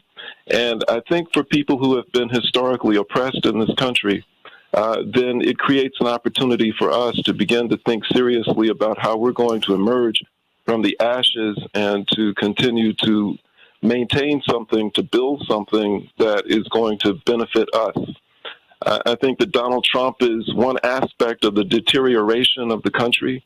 The empire spread its tentacles so far across the planet, did not take care of infrastructure at home, did not take care of the economy at home, did not take care of the politics at home, and everything began to fall apart for many of the working population, and they began to cast about and look for somebody who would save them. And when you're in a desperate situation like that, you do desperate things, and so they elected Donald Trump. And so we see him as a symptom of a collapsing empire. And I think that in the course of this, for those who are concerned about whether he's indicted or not, I think all we have to do is to look at him as an individual, and we see the key to having him indicted if, in fact, that's something that we want to have happen. The man is an egomaniac. He has to be the center of attention at all times. And I honestly believe that if there were less made of him, if the media focused less on him, and he became an irrelevancy on the political scene, that he would do something that would cause him to self-destruct even more than what he's done. I think it would become so painfully obvious because of his desperate acts to gain attention that it would make it much easier to indict him than it is now, where he's still in the public eye and his cult continues to pay attention to him, continues to follow him, and makes it more likely that if he is indicted, that he becomes something of a martyr figure, which is part of what I think is the calculation that's being made by those who are investigating him. Concerns about if they indict him, will they have a case that's solid enough that will ensure a conviction and prevent him from not only becoming a martyr, but one who escapes and who's able to revive himself, resurrect himself, and resume the role that he's played in the past of leading this vast cult that he has back into power. You know, so what say you, Daryl Jones? I mean, because I think he has the cooperation of the corporate media too, because they've called his name every day since he lost. You know, excuse me, you know how to get pushed into it. You know, the corporate media know how to push you into irrelevance. They just stop calling your name. They don't let you come on their air. But that's not what they've done with him, Daryl, at all. They just amplified him. Yeah, but you know, Santita, you know, there's another part that goes along with that as well. You know, part of what the corporate media does isn't simply always simply focus on keeping him relevant, the former president relevant, but what they're also what's going to sell their product, right? What is it that's going to drive viewers to them? You know, the corporate media is about the big business and trying to be certain that whatever the hot topic is that they can create that's hot that will draw people to them, they're able to do it. So I think a part of what is being factored in there is that you know, the Trump name is something that excites people. It gets that motivation going. Let me go see what in the world is going on now with this person, and that's part of, I think, what attracts the the big media, the corporate media, to continuing to cover and put it out there is that it's something that they think the viewers are going to respond to and is going to increase their bottom line. So that's a large part of what they're doing. You remember, Cynthia, when Trump was first running, that, and I cannot recall which corporate media person it was, but they said, this may be horrible for America, but it's going to be great for their bottom line, for the corporate bottom line. And I don't think that analysis is any different than what we've seen carry over here with regards to them trying to put forward the corporate bottom line over what's best for the United States of America as a democracy. And so that's a large part of what I think weighs in there with that analysis. Dwight, before I come back to you, let me get Brian on, because we have people who've called in who really, really want to weigh in. Brian, what's on your mind? Brian? Good morning. Good morning. Santita? Yes, thank you for those two teams. May I say first that I supported Bernie Sanders for president twice, and I had to vote for Clinton and then Biden, of course, against Trump. I want to go back to January 6, 2021. Today is September 1st, 2022. Justice for Trump has taken long enough. Our fascist tormentor Trump apparently still thinks he's the president. And as I remember it, he incited a riot. He did not lead what could have maybe been a peaceful protest. Then apparently he went to his apartment to sleep or watch TV while his henchmen did their level best to bring about a totalitarian fascist state in America with Trump as dictator. Several people died because of this. This was terrible. And if Trump is not indicted, I believe this will only embolden further fascist attempts at further fascist coup d'etat attempts. Well, you know what's interesting to me, Brian? We call President Trump fascist, but no one's willing to call J. Edgar Hoover fascist. Or the tactics of the FBI. People that are willing to call him fascist. But what I'm saying to you, Kevin, is that we're not doing that a lot. I mean, everyone knows, not everyone, many of us know how awful J. Edgar Hoover was. And my thing is just play the game by one set of rules. If you're going to call someone a fascist, and they have been that, then can we please talk about not only J. Edgar Hoover, but the fascistic tactics of the FBI under his leadership and beyond? Well, I mean, that might be the most disconcerting thing about listening to all this on TV is to see the liberal media embrace the FBI and the power of the state the way they have, given the history of COINTELPRO and the history of the FBI participation in assassinations in the black community of black leadership throughout history, and not contextualizing the reign of terror that government has waged on people. As I said earlier, my concern is Trump's, Trump's raising up to a whole nother level, because the country is founded on this idea of white supremacy and white nationalism. But the whole idea of white nationalism being moved forward, and it's not a new thing. We had conservatives, we had Dixiecrats, we had neoconservatives. Even the idea of restricting abortions, which nobody wants to talk about out loud, is about white men being able to force white women to have more babies so they can project their power into the future. And that's a conversation we've got to have. But for me, Trump supporters are about, this whole idea of white nationalism and white male power, that's the whole fight that's going on right now. And so, as I said, if we want to talk about the rule of law, well, let's talk about the rule of law and making sure that rule is just and equally applied for everybody. And that's the main issue for me in this whole debacle. Everybody, I want you to call me at 773-763-9278. What are your thoughts? Dwight McKee, I've got a minute and a half before we go to break. Kevin hit it right on the head.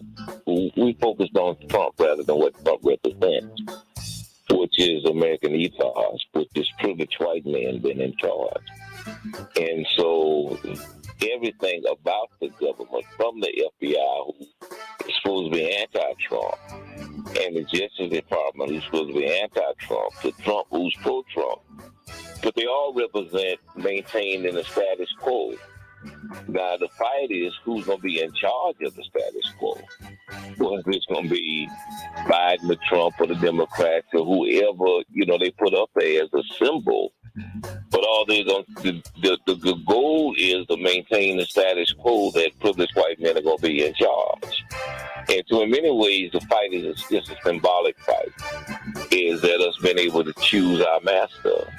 Is it going to be an affable master who's going to let us off on Thanksgiving and let us go to church on Sundays, or a hard lace master who's going to make us work on Sundays and eat chitlins rather than hog eggs, hog tails? Is that, but the fact of the matter is both of them at the same end, and that's to maintain the status quo and to keep white privileged men in charge. Call us at 773. That is the system. Oh, absolutely. Call us at 773-763-9278. Coming up, we've got Dr. Max Wolf. But we're going to have Max Wolf swerve as he always does. As we've been talking about life expectancy, I got to have him weigh in on this. Back with more of the Santita Jackson Show. Call us at 773-763-9278. I hope you'll meet me at Rainbow Push on Saturday at 10 o'clock at 930 East 50th Street. We got a lot of great stuff going on at Rainbow Push. A lot of great stuff coming up, and I want you to be a part of it. I need you to be a part of it. 773-763-9278. Let's talk about President Trump. Will he be indicted? If he's indicted, will he be convicted? What is going on, everybody? And I want to hear your thoughts. Back with more of the Santita Jackson Show in just a minute.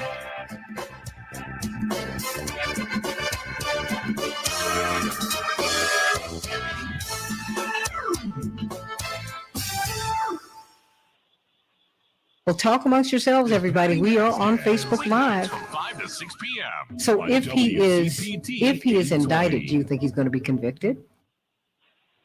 As a child, we typically are guided in our choices by mentors. I really don't know. I mean, it depends upon what he's charged with. It depends upon who the jury is. It depends upon the political climate in the country at the time of the trial. There's so much that we just really can't predict or know.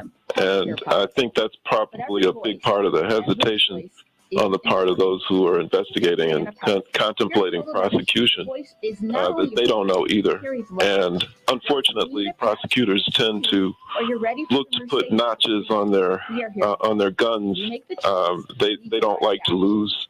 And that's not really their job. Their job is not to win, it's to do justice.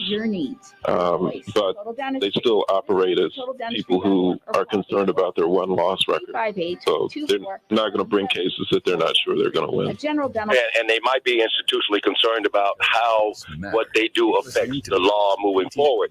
Most people are now starting to, at least I am, and I've seen it in a couple of the websites that I read and support, this idea of being charged under the Espionage Act, and people are just now finding out why the Espionage Act is basically.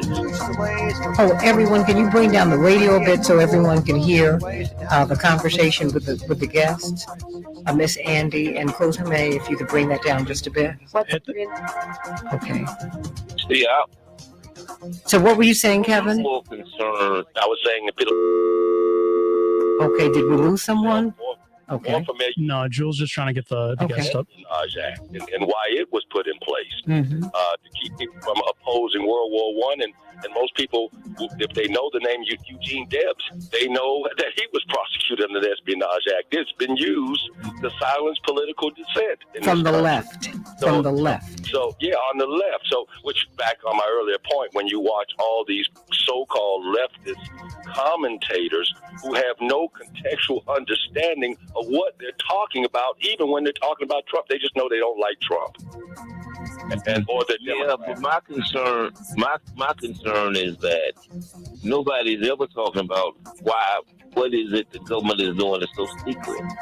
I mean, what's in those files? Why are they so paranoid about anybody knowing what those realities are?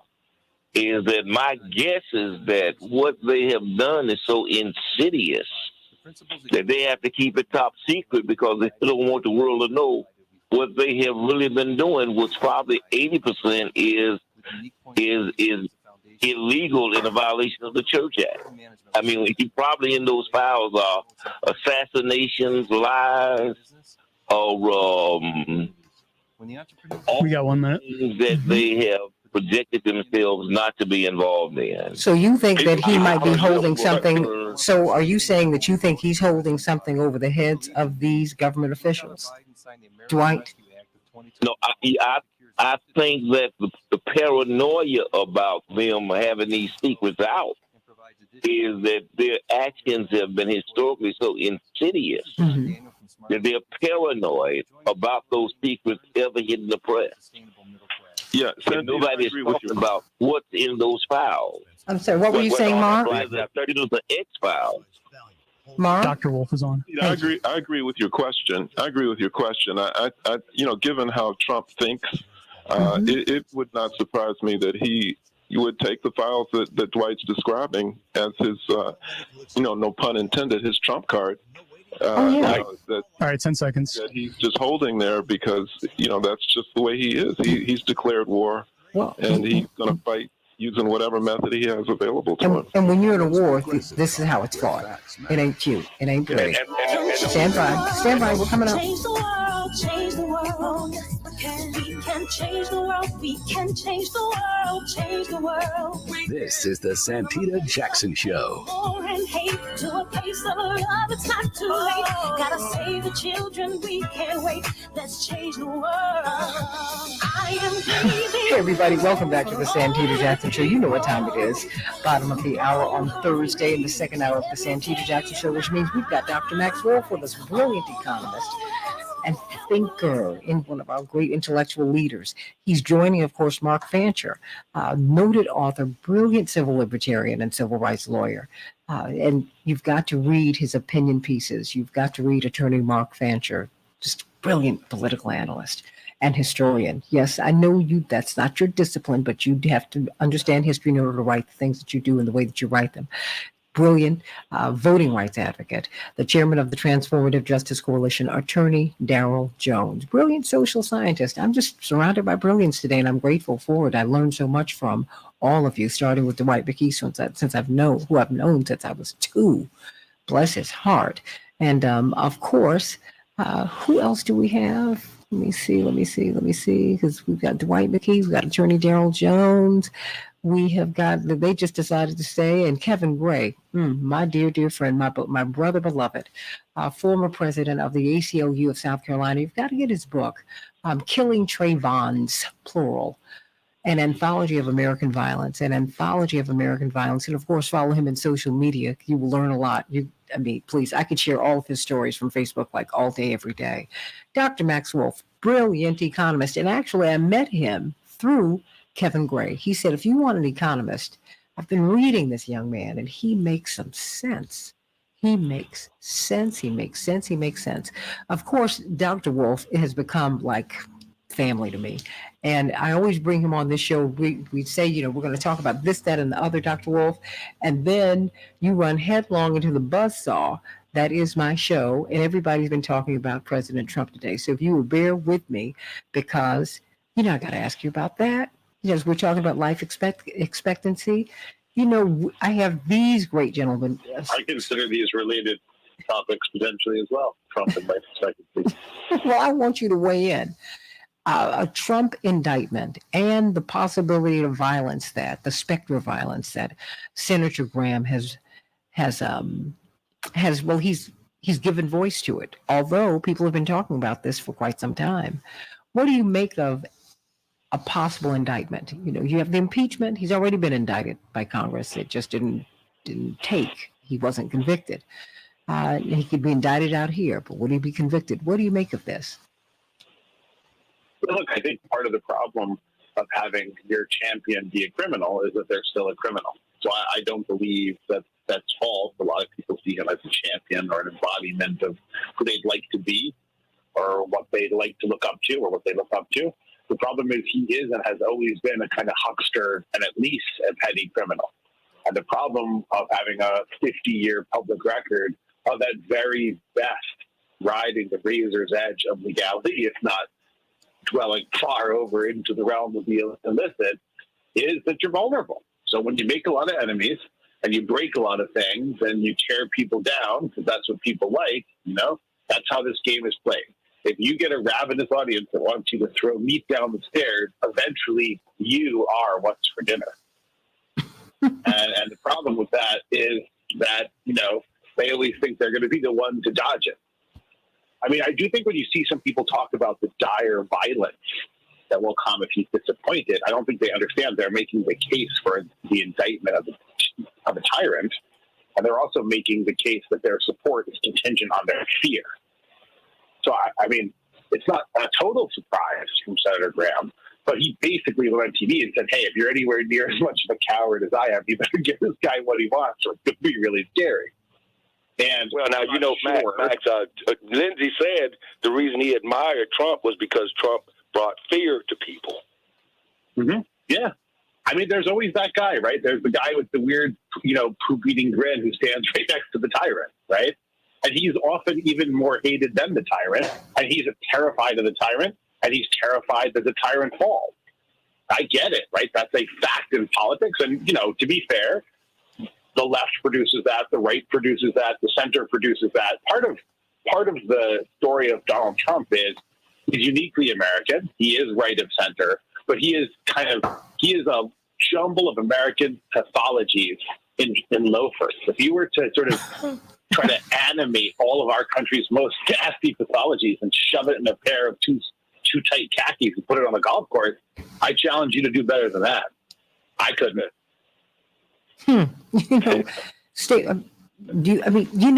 Dwight brought up something, and then of course Mark responded to it. You were saying that there were a lot of that you feel that there is something else going on with the papers that he seized. That that the real fear on the part of the powers that be in Washington or wherever they are might be what's in the papers and what could be exposed. Could you expound upon that, Dwight? Yeah, I mean, when you look at how they are paranoid about WikiLeaks, and they won't let us out over here, and their fear of WikiLeaks and what may have been uncovered by WikiLeaks, and tied it into why Trump, who's very I want to call him bright, who's very shrewd, and the documents that he took out of the White House, unless he's trying to build an archive, what is the reason he took those particular documents out? And I'm suggesting that there's something in those documents that he finds have value for him to be able to leverage. And he's just shrewd enough, bold enough, and vicious enough to do that, because he has kind of declared war on the Democrats, who he feels like have declared war on him. And so I would say, Dwight, and Republicans too, and establishment Republicans like Liz Cheney.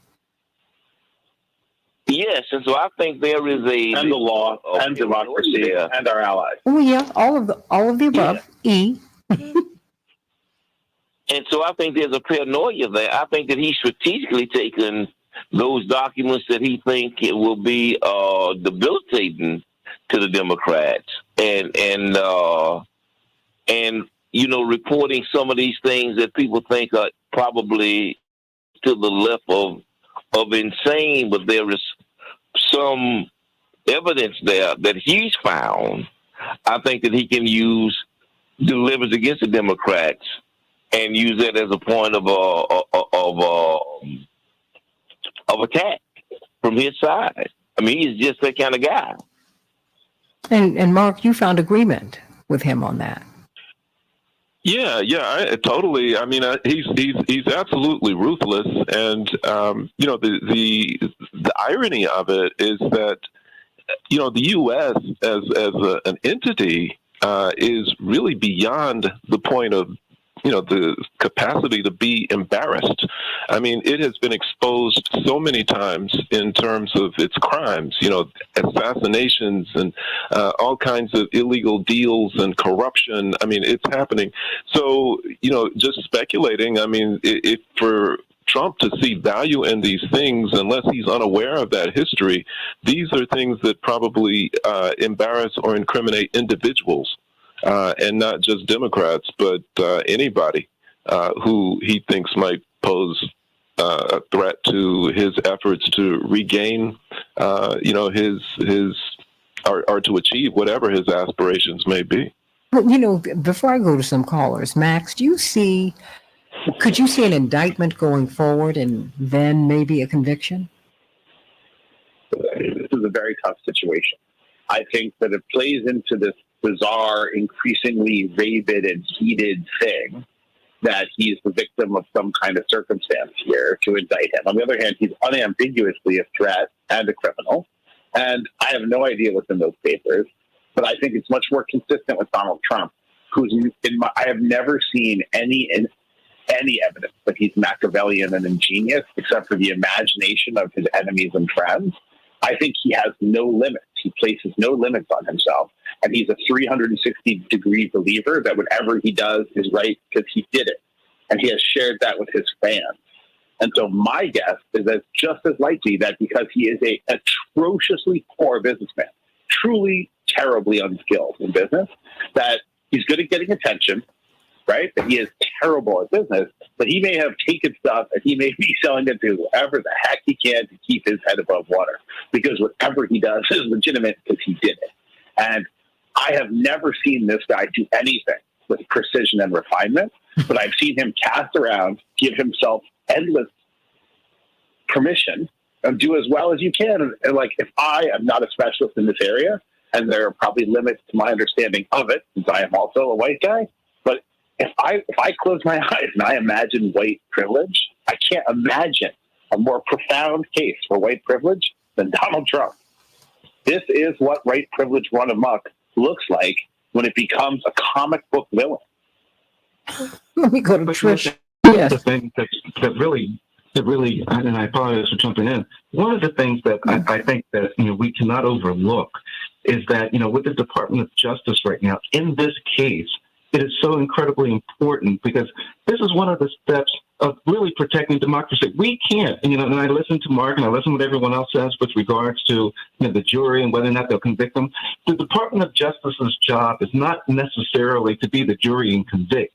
They need to protect democracy. And in this particular situation, if they do not step in now to mark to the border to say what is acceptable, what is not acceptable behavior, we know that the law has been broken. Let the jury do its job. Let the system do its job. Their job is to prosecute cases that are of offenders of laws that are, in this case, a threat to our democracy. The Department of Justice needs to do its job. They need to indict. They need to put on their case for the American people to see what has happened in this situation. Let the jurors make that decision. But the Department of Justice has got to put on their case and prosecute former President Trump in this situation. They've got to do it. And if they don't, you're laying down what are the acceptable borders for future presidents. That's what you're laying down right now. That's why they must prosecute former President Trump in this situation. I agree completely with Darryl about their mission, their job, their duty, their responsibility. Unfortunately, they don't see it that way. They won't admit that, but they don't look at cases and say, we'll put it before the jury. They continue to look at cases and ask themselves, can we win this? And that's very unfortunate. I mean, what happens if he doesn't get indicted, Max, before I go to the callers? How do you think that will impact the citizenry? I think I would put it on a par with the really serious dereliction of prosecution and enforcement around January 6th. Because then you're clearly articulating a set of rules. and you're saying, hey, some people are allowed to misbehave up to the point of undermining the alleged foundations of the democracy of the country, while other people are not, right? And I also think it puts incredible strain on the fissures and cracks in the system, right? So you can't have, I think it's very difficult for a government to tell a 12-year-old girl you're the victim of a sexual assault, but you're going to have to live with it because it makes me feel better about controlling your reproductive rights. Or you're an 11-year-old black man who is suspected of having a broken taillight, and you might have been gunned down, but hey, public safety first. And yeah, sure, these guys tried to overthrow the government a few times, stole some classified documents, but boys will be boys. I think white boys will be boys. Yeah, fine, white boys. White men with money will be boys, or whatever it is, right? But the level of accountability and punishment and the level of social standing at that point begins, I think, maybe I'm an economist, so this is always what I think, you begin to see the inequalities before the law that we've become used to in wealth and income. And sorry. Max, I had a fellow who was he's an operations manager of a gospel network, and he came by the house, and he's kind of conservative. He says, they went in Donald Trump's house. How could you do that? That is wrong. I said, Tony, I shouldn't say his name, but I said, brother, they do no-knock searches in black folks' houses all day, every day. I'm not. And shoot them if they have the wrong address and get away with it. And I said, now, I'm not for equal injustice for all, but if you want equal justice, you got to hold folk accountable. You have to hold the FBI accountable. As I said, they went into his house. They didn't even put Wait, not his house? Not to be a nitpicker. It's a golf club because he couldn't afford to live there that has public members, which he's committing a tax crime by also living in because he can't because it's a hotel, right? So it's a public place, right? And if the federal government, the United States, thinks you're keeping nuclear secrets someplace, that's where they go, and that's where they're supposed to go. The qualities of your abode are not legally relevant. Well, they say if the police smell you smoking marijuana outside a hotel room, is probable cause for them to go in. Yeah, they can do a cavity search if they smell marijuana. So imagine the nuclear secrets. They might even be able to come into one of the areas, in that resort. The last thing to remember is everyone knew that resort by documented it in violation. It was the stuff of jokes and late night mobs, and even multiple people in our intelligence community commented. I think the best comment was from Max Food, and his name was just, hey, his line was really good. He's like, anyone who doesn't have people, any intelligence service that doesn't have people working in Mar-a-Lago, the leader of it should be shot for gross incompetence. Well, they're there. Come on. Yeah. Okay, but then we know it's a multiply penetrated golf club. Yes. Right? Hello. Why would Donald Trump, who can't screw a light bulb, won't keep nuclear secrets? These are not nuclear secrets, you all. This is secrets on the government. These are secrets on Bush and Cheney and Biden and Hunter Biden. These type of secrets are not nuclear. I mean, what value would those have to Donald Trump? That's a red herring. Valuable too. Talking about the top secret. What would he do with that? This is much more insidious. This is much more having to do with the needs of the government and much more personal. I think you have a point. I think it's much more personal because with nuclear secrets you change the codes. I'm sure it's not that simple. That's an oversimplification, but I'm a layperson. What do I know? I just host a talk show. There is just all of this has seemed to be very, very personal. I cannot shake from my mind as I go to Trish from Arizona. Please bring her up. I cannot help but think of the presidential debate in which President George H.W. Bush, who was sitting in the family section, remember when he did the throat slitting gesture to Trump as he walked out onto the stage? Because that race was so personal. I mean, people, look, we've run for president twice, and you know this, Kevin, because you were one of the managers of the campaign. On one level, this stuff gets real personal. Right? And Donald Trump, along with his friend Roger Stone, they trade in knowing people's picadillos and secrets. He's a casino owner. That's what they do. Fame. That's they do. They got cameras everywhere. He knows all. He knows that too. He knows all your he failed at stuff. that. Well, he does. That's what. But you know, but that's also politics. That's DC. DC traffics in gossip. Who are you sleeping with? Who do you want to sleep with? People get on tickets, get bumped off tickets on all of that. Bumped in and out of jobs. That's just how it works. We call it opposition research. Hello. Let me bring up Trish from Arizona. Everybody, Trish. Hold on. Trish from Arizona. How you doing? Hey, what's going on, Hi, Trish? how you Jump doing? on in, girl. Oh, I've talked to you before for my golf car. How you doing? Remember me? Okay, so you know what? From a long time ago, but I'm glad you're still with me, Trish. Oh yeah, I hang in there. I think with any infection, and that's exactly what we had in this nation and could still have, threatening our democracy, you have to start at the source. And, no one has mentioned who is it, who's responsible for him not to have been vetted properly. You think Obama could get by without presenting his tax returns? No, we let that slide, just like we let everything in the United States slide until it's so flippin' bad. What are we going to do now? Oh, now we're all looking at each other, right? Remember, Herman Cain, don't get me wrong, I'm a Democrat, but remember, blame yourself. Blame yourself, because we are responsible for not holding people's feet to the fire when they are going to run the best nation in the world. And look what's happened to us, right? And as far as indicting, but you know what, Trish? Hold on. I'm not going to say look what's happened to us. Look at who we are. This is not what's happened to us.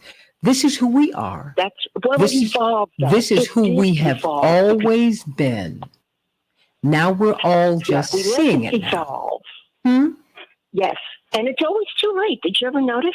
But I'm a privileged white girl from New Jersey, so I'm going to tell you, and you know already because you lived it. This would have never happened with Barack Obama. Oh, no. The proper vetting, the dragging him through the mud, and he's as clean can be, as clean can be. Yeah, it's all about white privilege initially. Let's just start there with the campaign. But, I want to get back to this indictment thing. I don't know how much time I've got. But here's the thing. Let's not forget something. They have tried to take down big boys like Gotti. Remember Teflon Don? Here's another Teflon Don we got in our face. And I just feel this way. If they would have vetted him, number one, we would have found out about Russia. We would have found out about his mafioso But ties. Trish, stay right there. He was vetted. Let me tell you something, my dear sister. You don't get into the White House unless you are thoroughly vetted. This is a man who borrowed, he borrowed billions of dollars at will, didn't pay it back, but they kept the Peter principle applied. They kept failing him up. Remember, Justice Kennedy's son was at Deutsche Bank and oversaw his loans. And then this man trotted off the stage. Remember that? I'm just saying this is we're seeing all the awfulness and all the stuff. You gotta admit, girl, if we would have known where that money was going, and we know it was they knew. Trish, my point is they knew. There are people they protect. Stay right there, Trish, because we're going to talk a little bit. Other way. Not just look the other way. Some people are protected, some people are rejected. That's it.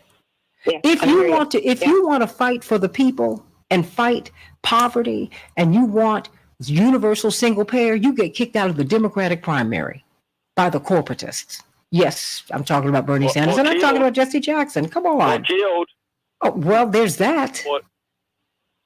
Or today, what they do is they assassinate your character, or they don't mention you. They push you into irrelevance. Let's keep it 100.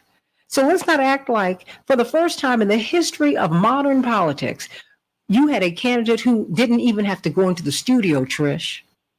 He didn't have to go into the studio. He could call into the Today Show.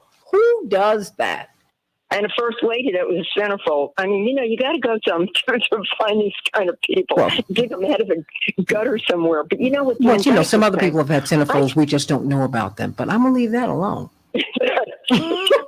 You know, the indictment aspect of this, to me, is that there is still hope. We can't put this on Biden. You know, Biden's got enough hats to wear. We got this one hat, Merrick Garland's hat. That's the dude. 2 minutes. Has got to be responsible for going forward with this thing. And I think he's a really cautious kind of guy. But look at the stuff that's piling. It's going, I think the avalanche is going to become so large that there's nowhere to go with it but down. And if they took down John Gowdy, let's face it, Gotti got taken down. But now hold on. Catch him either. That's the operative term. Some people, he got taken down because see, he was allowed to. Everybody knew who Don Gotti was. John Gotti, excuse me, yes. The Teflon Don. John. They knew who John. Girl, I lived in New York. Come on. Everybody knew who he was, but they let some people go, like they knew Sam Giancana. They knew who he was. The government worked with him. The government works with them all. I mean, that's just what I'm saying. All of this. You know what's like to do, though? Yeah, but stay right there. I want you to stay. But Trish, stay right there because I want you to stay with my panel. I want you all to stay with me for a little while. Max, I've got 30 seconds. They belong to you. Everybody, stay here on the Santita Jackson Show YouTube channel and Santita Jackson and Friends. Max, last 30 seconds belong to you. Yeah, look, I think we're at a moment where the political and the economic and the social weight inequalities have become catastrophic to the point that they're beginning to undermine the ability for us to have those systems we've had. And many of the systems we've had are inadequate, and they bear the rough tool marks of our history, with its discrimination patterns against the poor, people of color, women, all kinds of marginalizations and abuses. However, they were what stood between us and even worse. And that is now under some significant threat. And so we're now caught between trying to figure out how to save a system we needed to improve from a threat that could make things worse than they have been. And I do think a lot of people forget that last part because they're so angry and so fed up with 30 seconds. Just because you hate how things are does not mean it cannot get worse. And history is not kind to people who forget that lesson. Everybody stay on the Santita Jackson Show YouTube channel. We're going to have some more conversations with this brilliant panel. It's a whole lot going on. Trish, stay right there, girl. And Paul, you too. Santita Jackson, can't wait to be with you tomorrow. God bless you. Right here on the Santita Jackson Show YouTube channel. All right, Santita Jackson and Friends. God bless you. Thank you, Coach Me, Miss Andy. Great show, girl. Back tomorrow.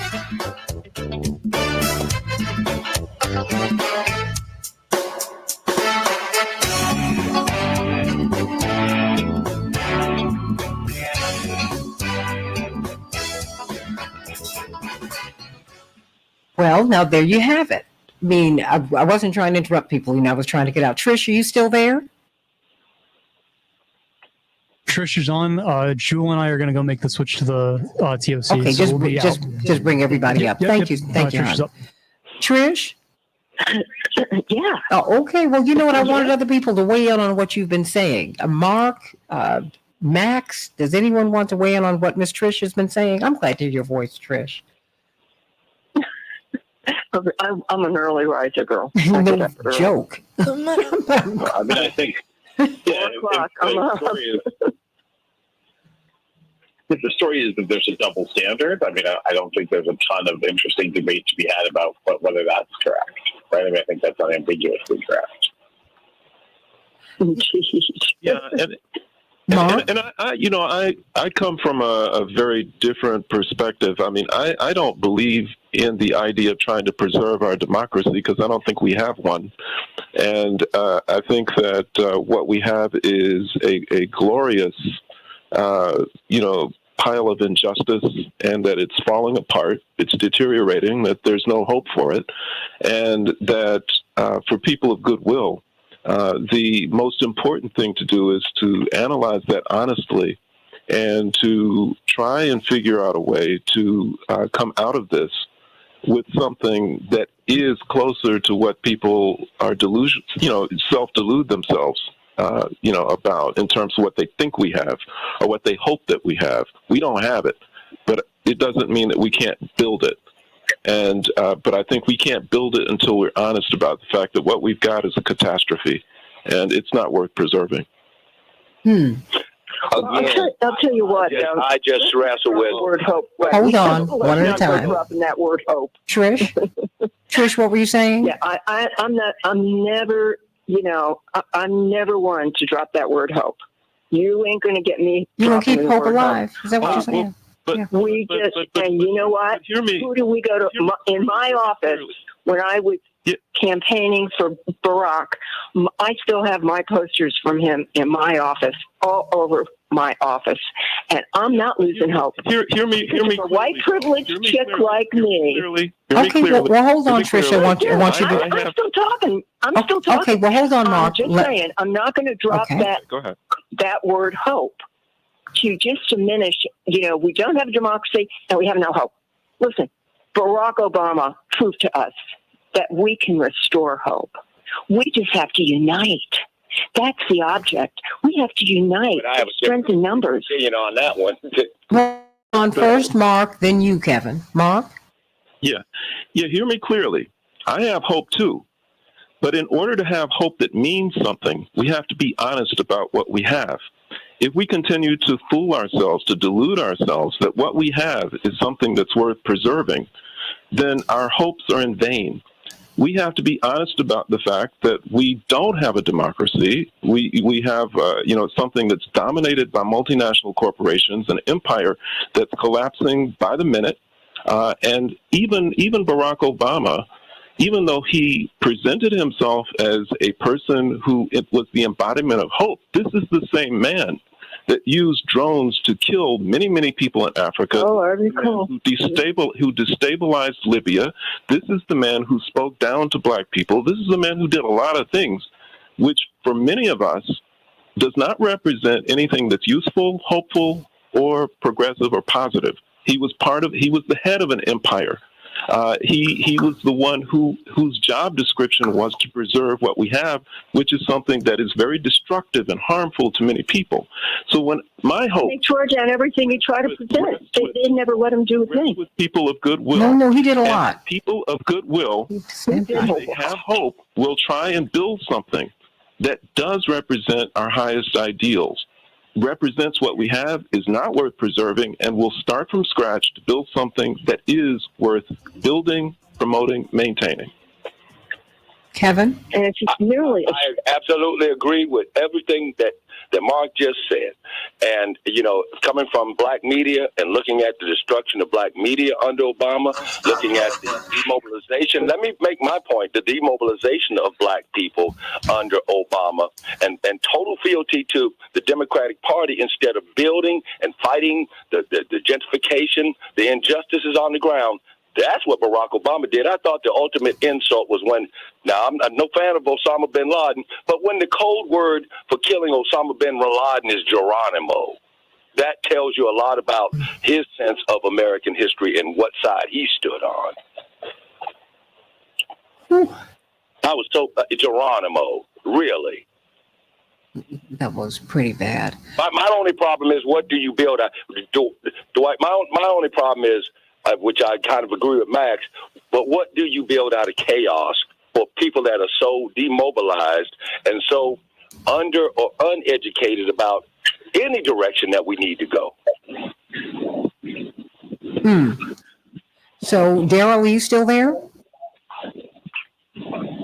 Oh yeah, I'm absolutely here, Santita. Just sticking in the conversation that's going on here. With regards to what Kevin and Mark have presented, and I guess, and I apologize, the young lady that's in Arizona, Miss Trish, that was speaking, my girl, Trish, and and I hear what Trish is saying is that the one thing that we've always had to hold on to is hope, and we've got to believe that we've got to build. If we don't like what we're experiencing in the United States, our creed has always been to change, get involved, and make the changes, be the change that you want to have in place. And I think that's what I hear Trish saying, is that while our democracy is not a perfect democracy, we are a democracy in progress. We're a work in progress. And I believe that what Trish is saying is that we've got to continue to work and push toward that change, and that former President Obama was a catalyst of pushing toward that change. We're not a perfect, multicultural democracy, an inclusive democracy, but the election of Barack Obama, if nothing else, inspired other African Americans to believe that they too can achieve and excel. If nothing else, it instilled and certainly reinforced a matter of pride in the African American community with the election of the first African American president.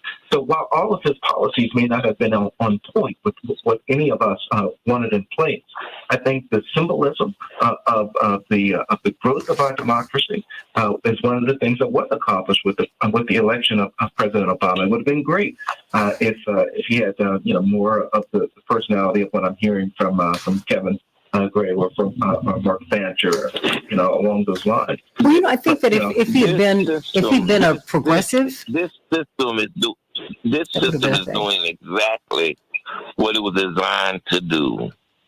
This system is not broken. This system is doing exactly what it was designed to do, is to maintain control by a few men. Before this was the United States of America, this was the United States of America. Pennsylvania was owned by one person. New Jersey was owned by two people. New York was owned by two people.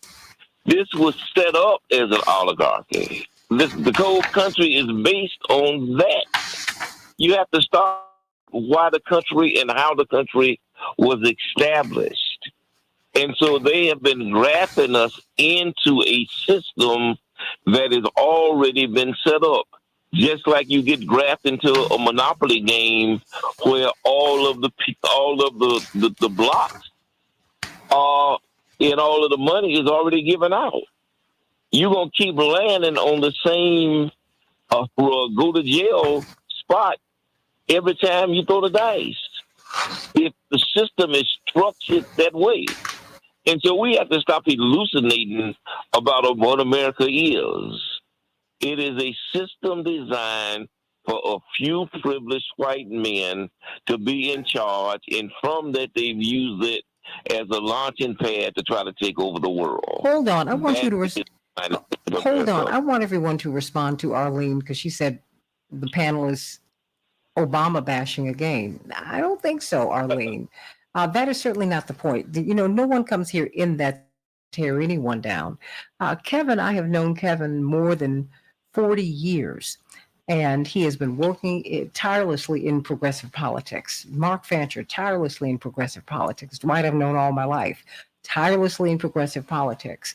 Barack Obama did not just happen. He did not just happen. There were so many steps that were taken to get him there. And many of you believed you were electing a progressive, and that is not what happened. And I know when I tried to say that on my other radio show in 2008, people got angry with me. I was like, all you have to do is know who he is so you know how to deal with him. Because remember, he's going to be president, we hope.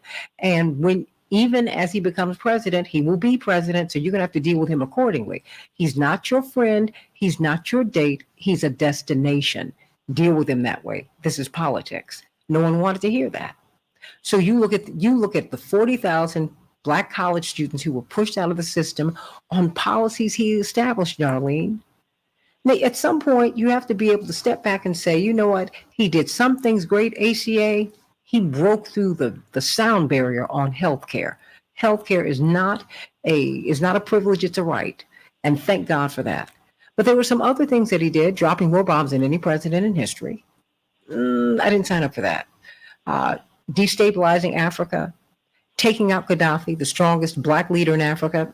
I didn't sign up for those things. And I think we can still say that. And I'm tired of having the caveat, oh, I love him. No, they ain't got nothing to do with that. Advancing the privatization of public schools, which was exacerbated by COVID.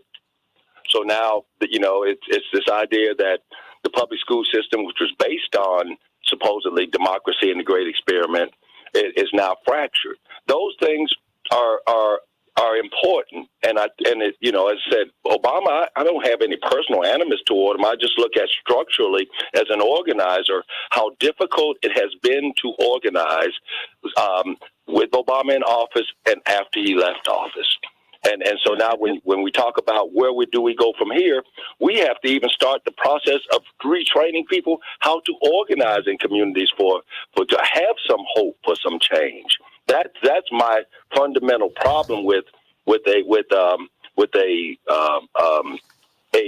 person of color being president who, on his face, looks progressive, but structurally doesn't represent a whole lot of change.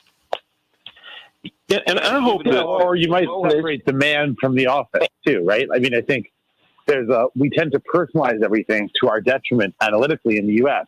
There's a question of you have to build on something, and flawed men in good roles are better than good men in flawed roles. Yeah. Yeah. And giving Wall Street a bonus for having plundered the economy. That was Obama. And my hope is that we will move beyond having a view that there are individuals who are potentially messiahs or who are messiahs, that none of this is personal. Obama, I've never had an extent. I shook his hand, but that's about it. I mean, I don't know him, but he seems like a nice guy. This isn't about him.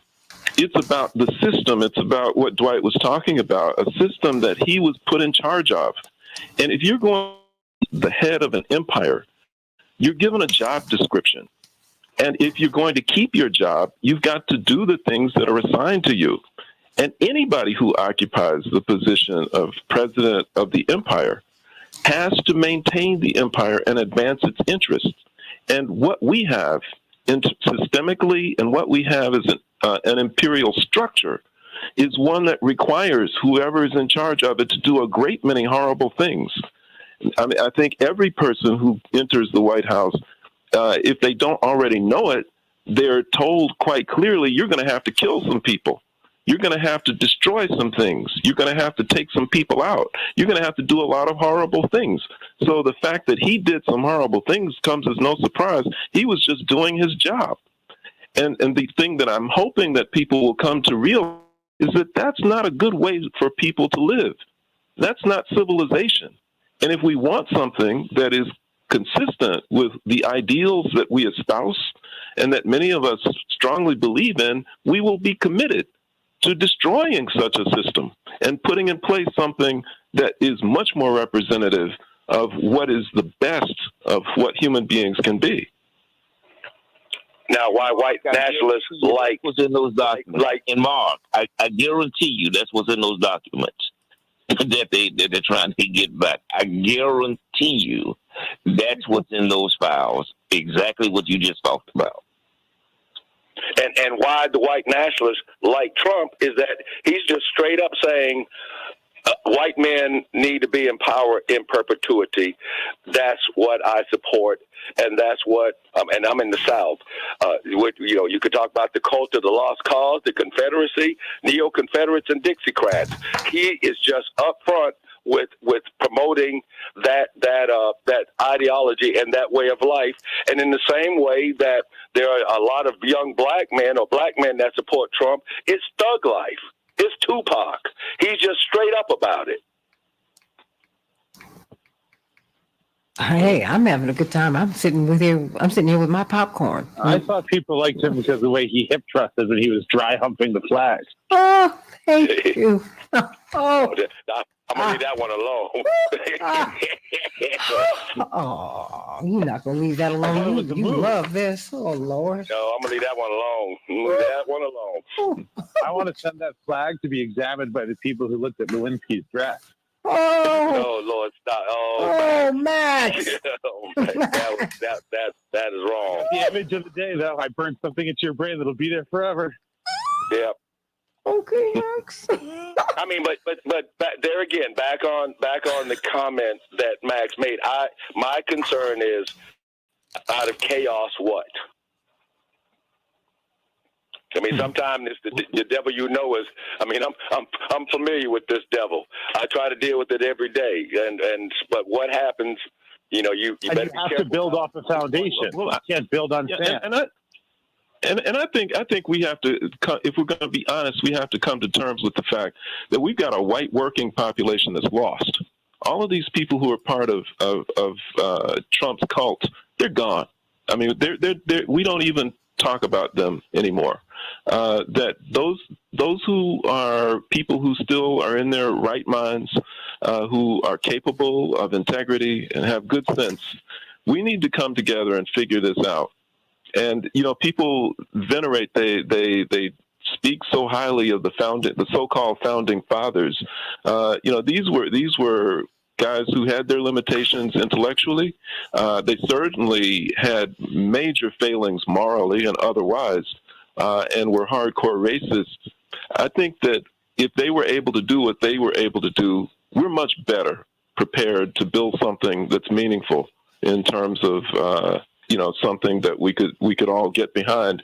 And a starting point, as I've always said, is that we've got to go back to the indigenous peoples and say, before we start trying to build something new, what do you want? There's that. We are still on their land. Hello. We are still here. Yeah. We're still here. And I think that, the thing is, look, I believe in loving critique. I think that when we get away from being able to criticize someone, ourselves, someone, a system, then we're in trouble. If someone is above reproach or something is above reproach, we're in trouble. I think that we have to be very honest, as proud as we all have been of that moment in which we found that we had cracked the sound barrier, that we had a Black person who was going to be in the White House. That's nice, but that's not enough. The mission statement, and you know this, Kevin, and you know this, Dwight, the mission statement of the Southern Christian Leadership Conference, the organization out of which my father, where he really flowered in the civil rights movement, working under Dr. King, was to save the soul of America. He didn't say to save Black folks, white folks, red folks, yellow folks. No, it was to save the soul of America. They were clear that there was moral rot, and they wanted to root it out and make America whole. That's what this is about. So when someone is in error, you correct them. It's just that simple. And I don't have to start off everything saying that, I love so-and-so, but no, don't do that. No. Please, clearly, you read Michelle Obama's book, you see we've had a great relationship. But their politics, I have sharp disagreements with it. They know it, and I'm good with that. And they got to be good with it too. He and I have had enough arguments about his politics down through the years, and I'm okay with it. I'm fine with it. I'm like, no, you and I are not on the same page on this, or this, but that's all right. I mean, this is someone who called Stokely Carmichael a madman in one of his memoirs. I could never call Stokely Carmichael a madman. I absolutely disagree with that. Stokely Carmichael, Kwame Ture, are you serious? I'm not going to abandon Stokely Carmichael for you. And for that moment I had, no. Killing Gaddafi destabilized not just Libya. It made it a failed state. This was the second or third least indebted nation on earth. It is now a failed state. And the European powers and the United States went in there and took all of their gold. Are you serious? That was wrong. He was surrendering himself. And they sodomized him with a machete. Are you serious? Because he was man enough to stand up to the West. Oh, no. That's wrong. Oh, no. And if he was sitting right here, I'd tell him he was wrong. I don't have a problem with that. And as an American, I'm supposed to be able to look him in the eye and say that. I'm supposed to be able to look Donald Trump in the eye and say that. I'm supposed to be able to look at anyone in the eye and say what's on my mind. I just believe in doing it respectfully. Kevin? I believe that, if I'm not mistaken, I could be corrected, but I could have swore I read somewhere that Barack Obama regretted what happened with Gaddafi in Libya. Could you say that again? I'm sorry, Kevin. What did you say? I thought that I read somewhere that Obama did regret what had happened with Gaddafi in Libya, but of course that was all after the water had gone under the bridge. Yes, he did, but Gaddafi predicted his own demise when he saw Barack's politics. Because remember, it was Barack who called the last holdout on the UN Security Council, South Africa. And he called the president of South Africa and said, my brother, I need you to vote to sanction this man. I need your vote. Trying to help a brother out in Washington? Okay. He said, okay, I will give you my vote, because South Africa was the holdout. After he saw where they were going and that they were going to kill Gaddafi, he flew to meet Gaddafi to apologize. And Gaddafi said, that's okay, you did what you had to do. No, I didn't sign up for that. I'm not trying to brown up imperialism. I want imperialism to be ended.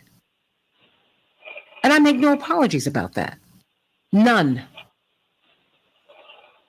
Anybody else have anything else to say? I think the bad news is that no matter how terrible. Okay, I'm sorry. Behave, Max? Yeah, I think whether you're good or bad, the role is maintaining a global military order, right? So I would separate the people from the job. Yeah, look, I told this man in my Harvard interview. That was a seminal moment in my life. I didn't even realize it at the time, obviously. I asked him because the interview was hostile. And it was hostile because my parents they took a public position that no one took at the time on having a balanced Middle East policy. Israeli security had to be married to Palestinian justice. At the time, you couldn't even mention the word Palestine or Palestinian. You couldn't. We had a no-talk policy. And people looked at us like we were crazy, and they treated us horribly. So what did this man say to me? Because I couldn't say anything because I'm not a grown person. So I was raised to be respectful of adults, even when they are not respectful, even when they're behaving badly with you. And Mr. Cohen was awful to me. And I said, sir, I understand that President Kennedy's daughter, Caroline Kennedy, came out of Radcliffe a few years ago. Did she have this line of questioning in her interview? She said, he said, your father's not President Kennedy. I said, my father's not a killer. He's a freedom fighter. He's a civil rights leader. He fights for people to live. He does not pull the trigger so that people can die. You're right. Boom. Don't play with me. Don't play with me. Do not play with me. And let's not play with this proposition, at least where I entered. Where I entered was a more perfect union. Where I entered was to save the soul of America. Where I entered was a more peaceful society, Kevin, and what? A more just society and a more peaceful world. Was that not the mission statement of our campaign, Kevin? Well, I thought it was, but listen, let's go back to where we think we're going with this possible indictment, and possible trial, and what it means for this country if, in fact, the country doesn't uphold the rule of law as it relates to this particular huckster who is now under the gun.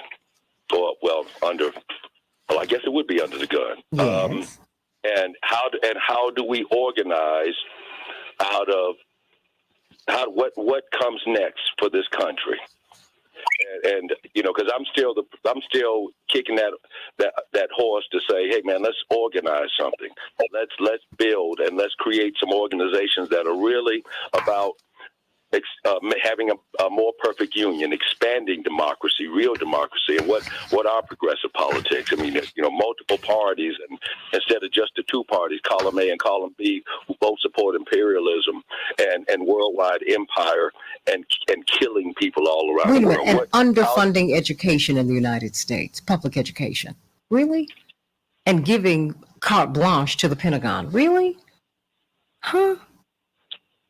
Oh, yeah, no. we got the news today that we're not going to support any efforts testing treatment for the public for COVID after the fall. And even that's with 400 dying a day. But I give $3 billion to Ukraine the next day. Look, I want to help Ukraine. But if I have to make a choice, I got to save Americans, y'all. Americans are dying. And the poorer and the browner and blacker we are, the more apt we are to die. That is who's dying, by the way, in disproportionate numbers. And 400 a day is a September 11th every week. So what would you say about no response to a September 11th that occurred every week? Because that was the decision about the public health care support. Yeah, especially but you know, in the week of this, you know. But if we need to get some military support to the Pentagon or to someone else on an imperialist agenda, because we never support freedom fighters anywhere. That is not what we do. Santita, on that note, I have to go feed from the Trumpsters to the hipsters. So I have to go to. Let everybody know where your barbecue restaurant is in Columbia, South Carolina. Barbecue in Columbia, South Carolina. But you know, the interesting thing about that place has become a community spot, and we get everybody. We get from the Trumpsters to the hipsters in an environment that the message of progressive and civil rights politics is in your face. And they come in there and they see it and they hear the music and they eat the food. And for some reason they act, we have these conversations in the restaurant without drawing guns on each other. But Kevin, you do it this is an open carry state. Well, no, because you have created a respectful, loving environment. We don't have to agree. We don't have to, we can disagree without being disagreeable. We don't have to agree, but what I require is that you respect me. But now, Mark, the thing I'd say to people is, in coming in there, and even to our staff, I said, okay, let's not start a conversation on where we have differences. Let's figure out what the common ground is and move to the differences if that's where the conversation is going. And that's how we've been doing pretty good, Lord willing, and the creek don't rise, but I've got to go to work now. But this has been wonderful. Max, it's always good hearing your voice again. Likewise, my friend, and good luck and congratulations with the restaurant. Yeah. Well, I have to go too, and I want to put in a vote for us doing a remote broadcast from Kevin's restaurant. Hey, Kevin. Absolutely. Kevin, whenever y'all say. Wait a minute, but Kevin, we need to work on that with your friend from the gospel station. We can do that. Would everybody on this call? Would you come in? Max? Sure. I've never Mark? been to South Carolina. Oh, you'd love it. Sure. It's a possibility. What do you mean a possibility? You just called for it. What? I'm one of those who throws the bomb and then runs away. No, you don't. Oh, get out of here. No. I can't believe this. You sound like Obama. I was an engineer in the bomb. I was the one who shut the bomb and watched it go off. Somebody shut off Dwight's mic, please. All right, y'all. I'll talk to y'all later. I love you all. Does anyone want to make any closing thoughts? Max, you have 9:32, so I'm running. Max, so darn it. Okay, all right. Max, would you come on tomorrow and talk about life expectancy? Sure. You gotta tell me when. I gotta see, but let's do that offline. Let's figure it out. Either 7:30, 8, or 8:30 your time. Okay, I can make that work. Okay, let me know which time. Okay. All right, sweetie. Thank you. Okay, who do I have left? Do I have Mark? Has Mark left us yet? Dwight, have you left us yet? I'm still here. Okay, you and Albertina Walker. Give me some closing thoughts before we go. I don't know about you, but I've had some good time today. I've had a good time. Well, I think it was a very enlightening program today, and I think the guys were right on, in their analysis. And so was Trish. I'm really more preoccupied again with what's in the files than the fact the files were labeled top secret. And I think Trump is wise enough, is shrewd enough to have taken documents that only have relevance to himself. And I always go back to how he dealt with, who was it, Rubio? He asked him, who was it, Rubio? What was your daddy the night of November 22nd, 1963? Oh, no, that was Ted Cruz's father. Ted Cruz's father.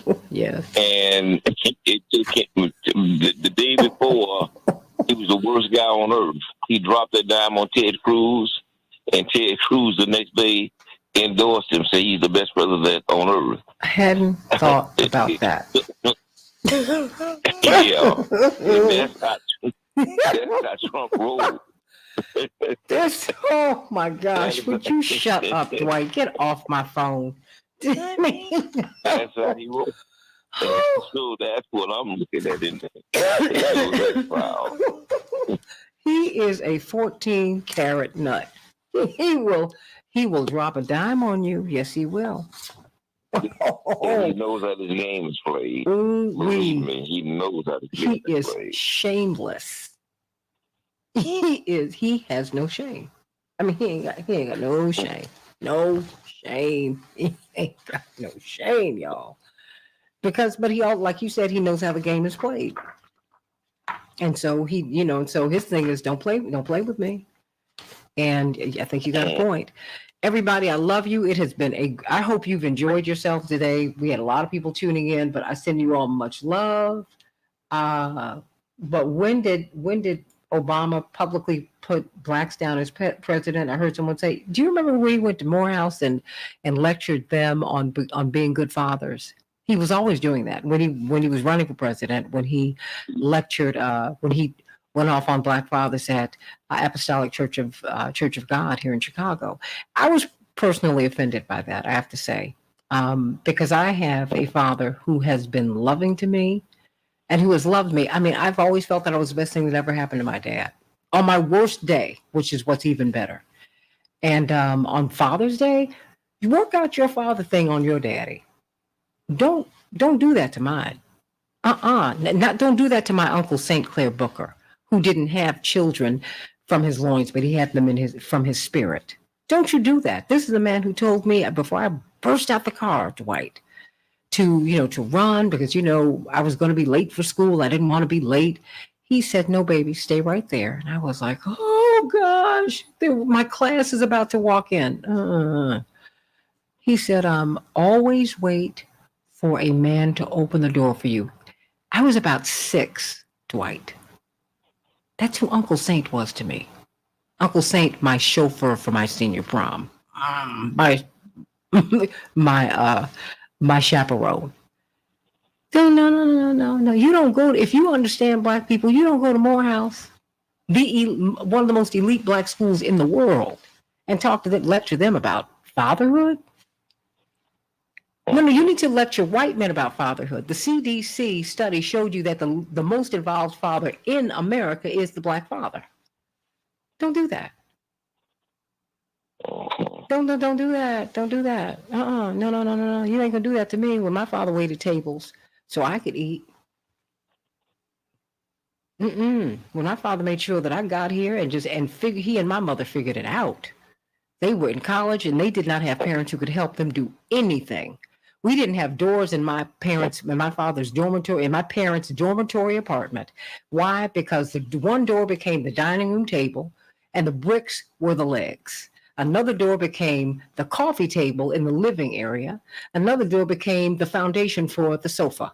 Are you for real? We had beads as doors. No, I'm not gonna let you do that. No. No, I know too many Mike Knighton been a wonderful father. Reverend Evans been a wonderful. I know too many wonderful fathers. Can't let you do that. But it's just inconsistent to me to talk about black fathers and leave out the most derelict fathers, which was Thomas Jefferson. Founded fathers. Wait. Who made it illegal for black fathers to be fathers? Who for us was the fathers who couldn't be found. Wait a minute. There are letters from the founding fathers who used to visit Monticello, and they said this is an odd place. Everybody knew the first lady of Monticello was Sally Hemings under his daughters. I don't know how that worked, but remember, she was also his daughter's aunt, which is crazy. They said, there are some white people who serve us. Wait a minute, Dwight. Wait, that's why I said that's the half sister. But wait a minute. There were white people serving them at the table. They were like, they're white people who look like Thomas Jefferson, who are the servants here in this house. It's not. Oh, so maybe what they are saying about Sally Hemings is true. maybe she is his woman. Oh, wow. Oops. J.D. And so for Calendar us, the said founding- that. That's why she was run out of Washington when he brought her to the White House when he became president.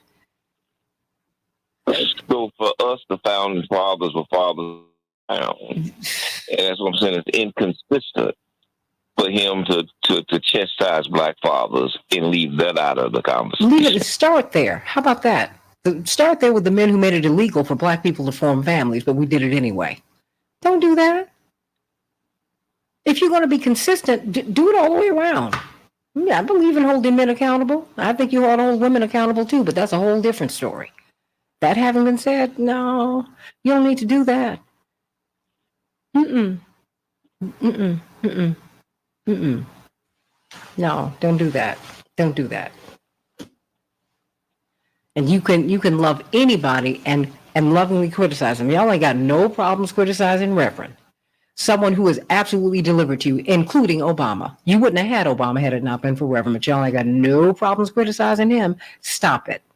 And I'm not talking about my daddy. I'm talking about some of the inconsistencies I see in us. Stop it. Just get real. Nobody's perfect. People make mistakes, and people are also not who you think they are. Get over it. Get over it. Even if you don't get who you want, you need to get what you need, which means that even the person you want, you might have to fight. Get over it and do it. We could not afford to lose 40,000 black college students, but we did. That was wrong.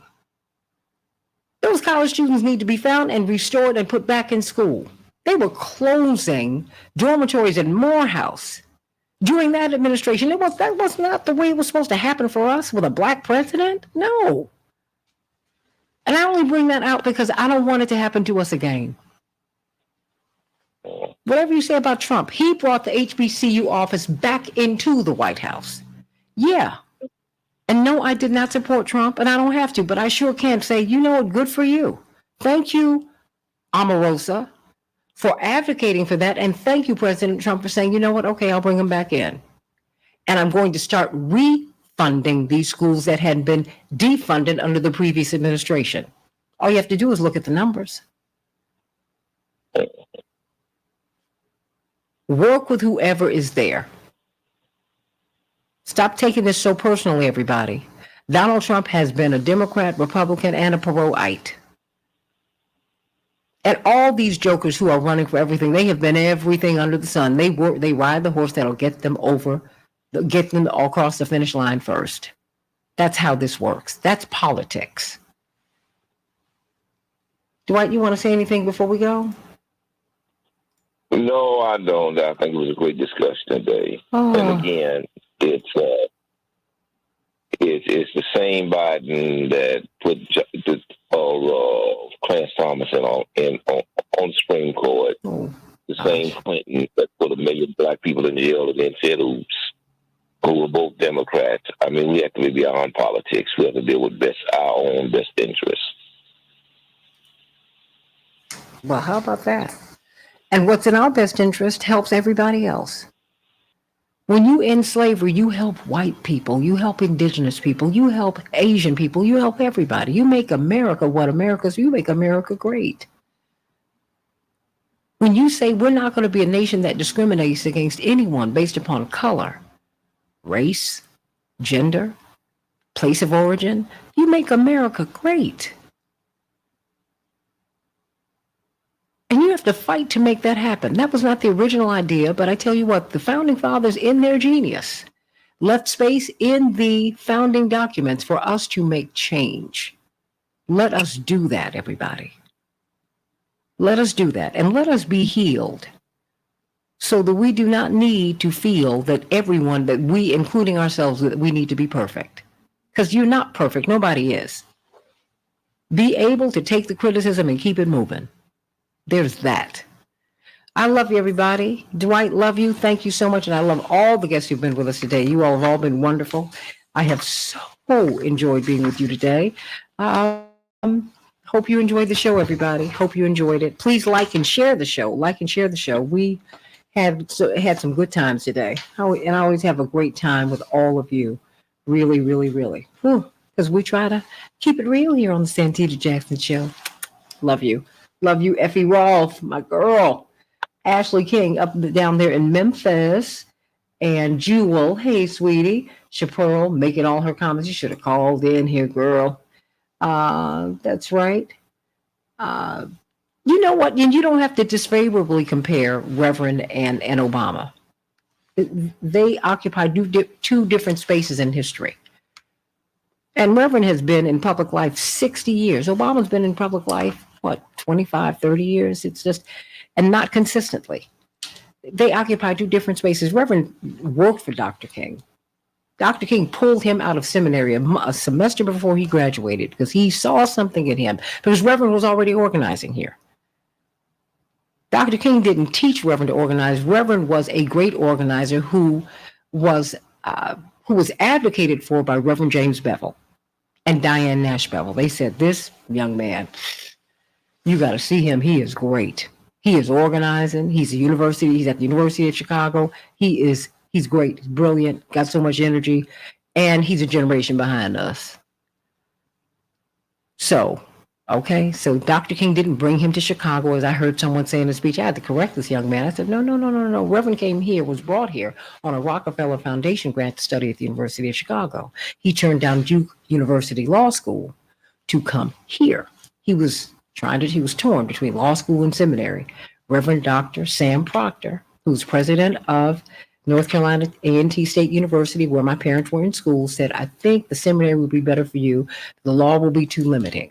So that's where he had a full scholarship, and so he went there. And Reverend has been someone who was made by you, sent by you, and he's someone you know thoroughly. He ain't missed a day with you. Not in 60 years. Can you say that about anybody else? Love you, everybody. See you tomorrow on the Santita Jackson Show.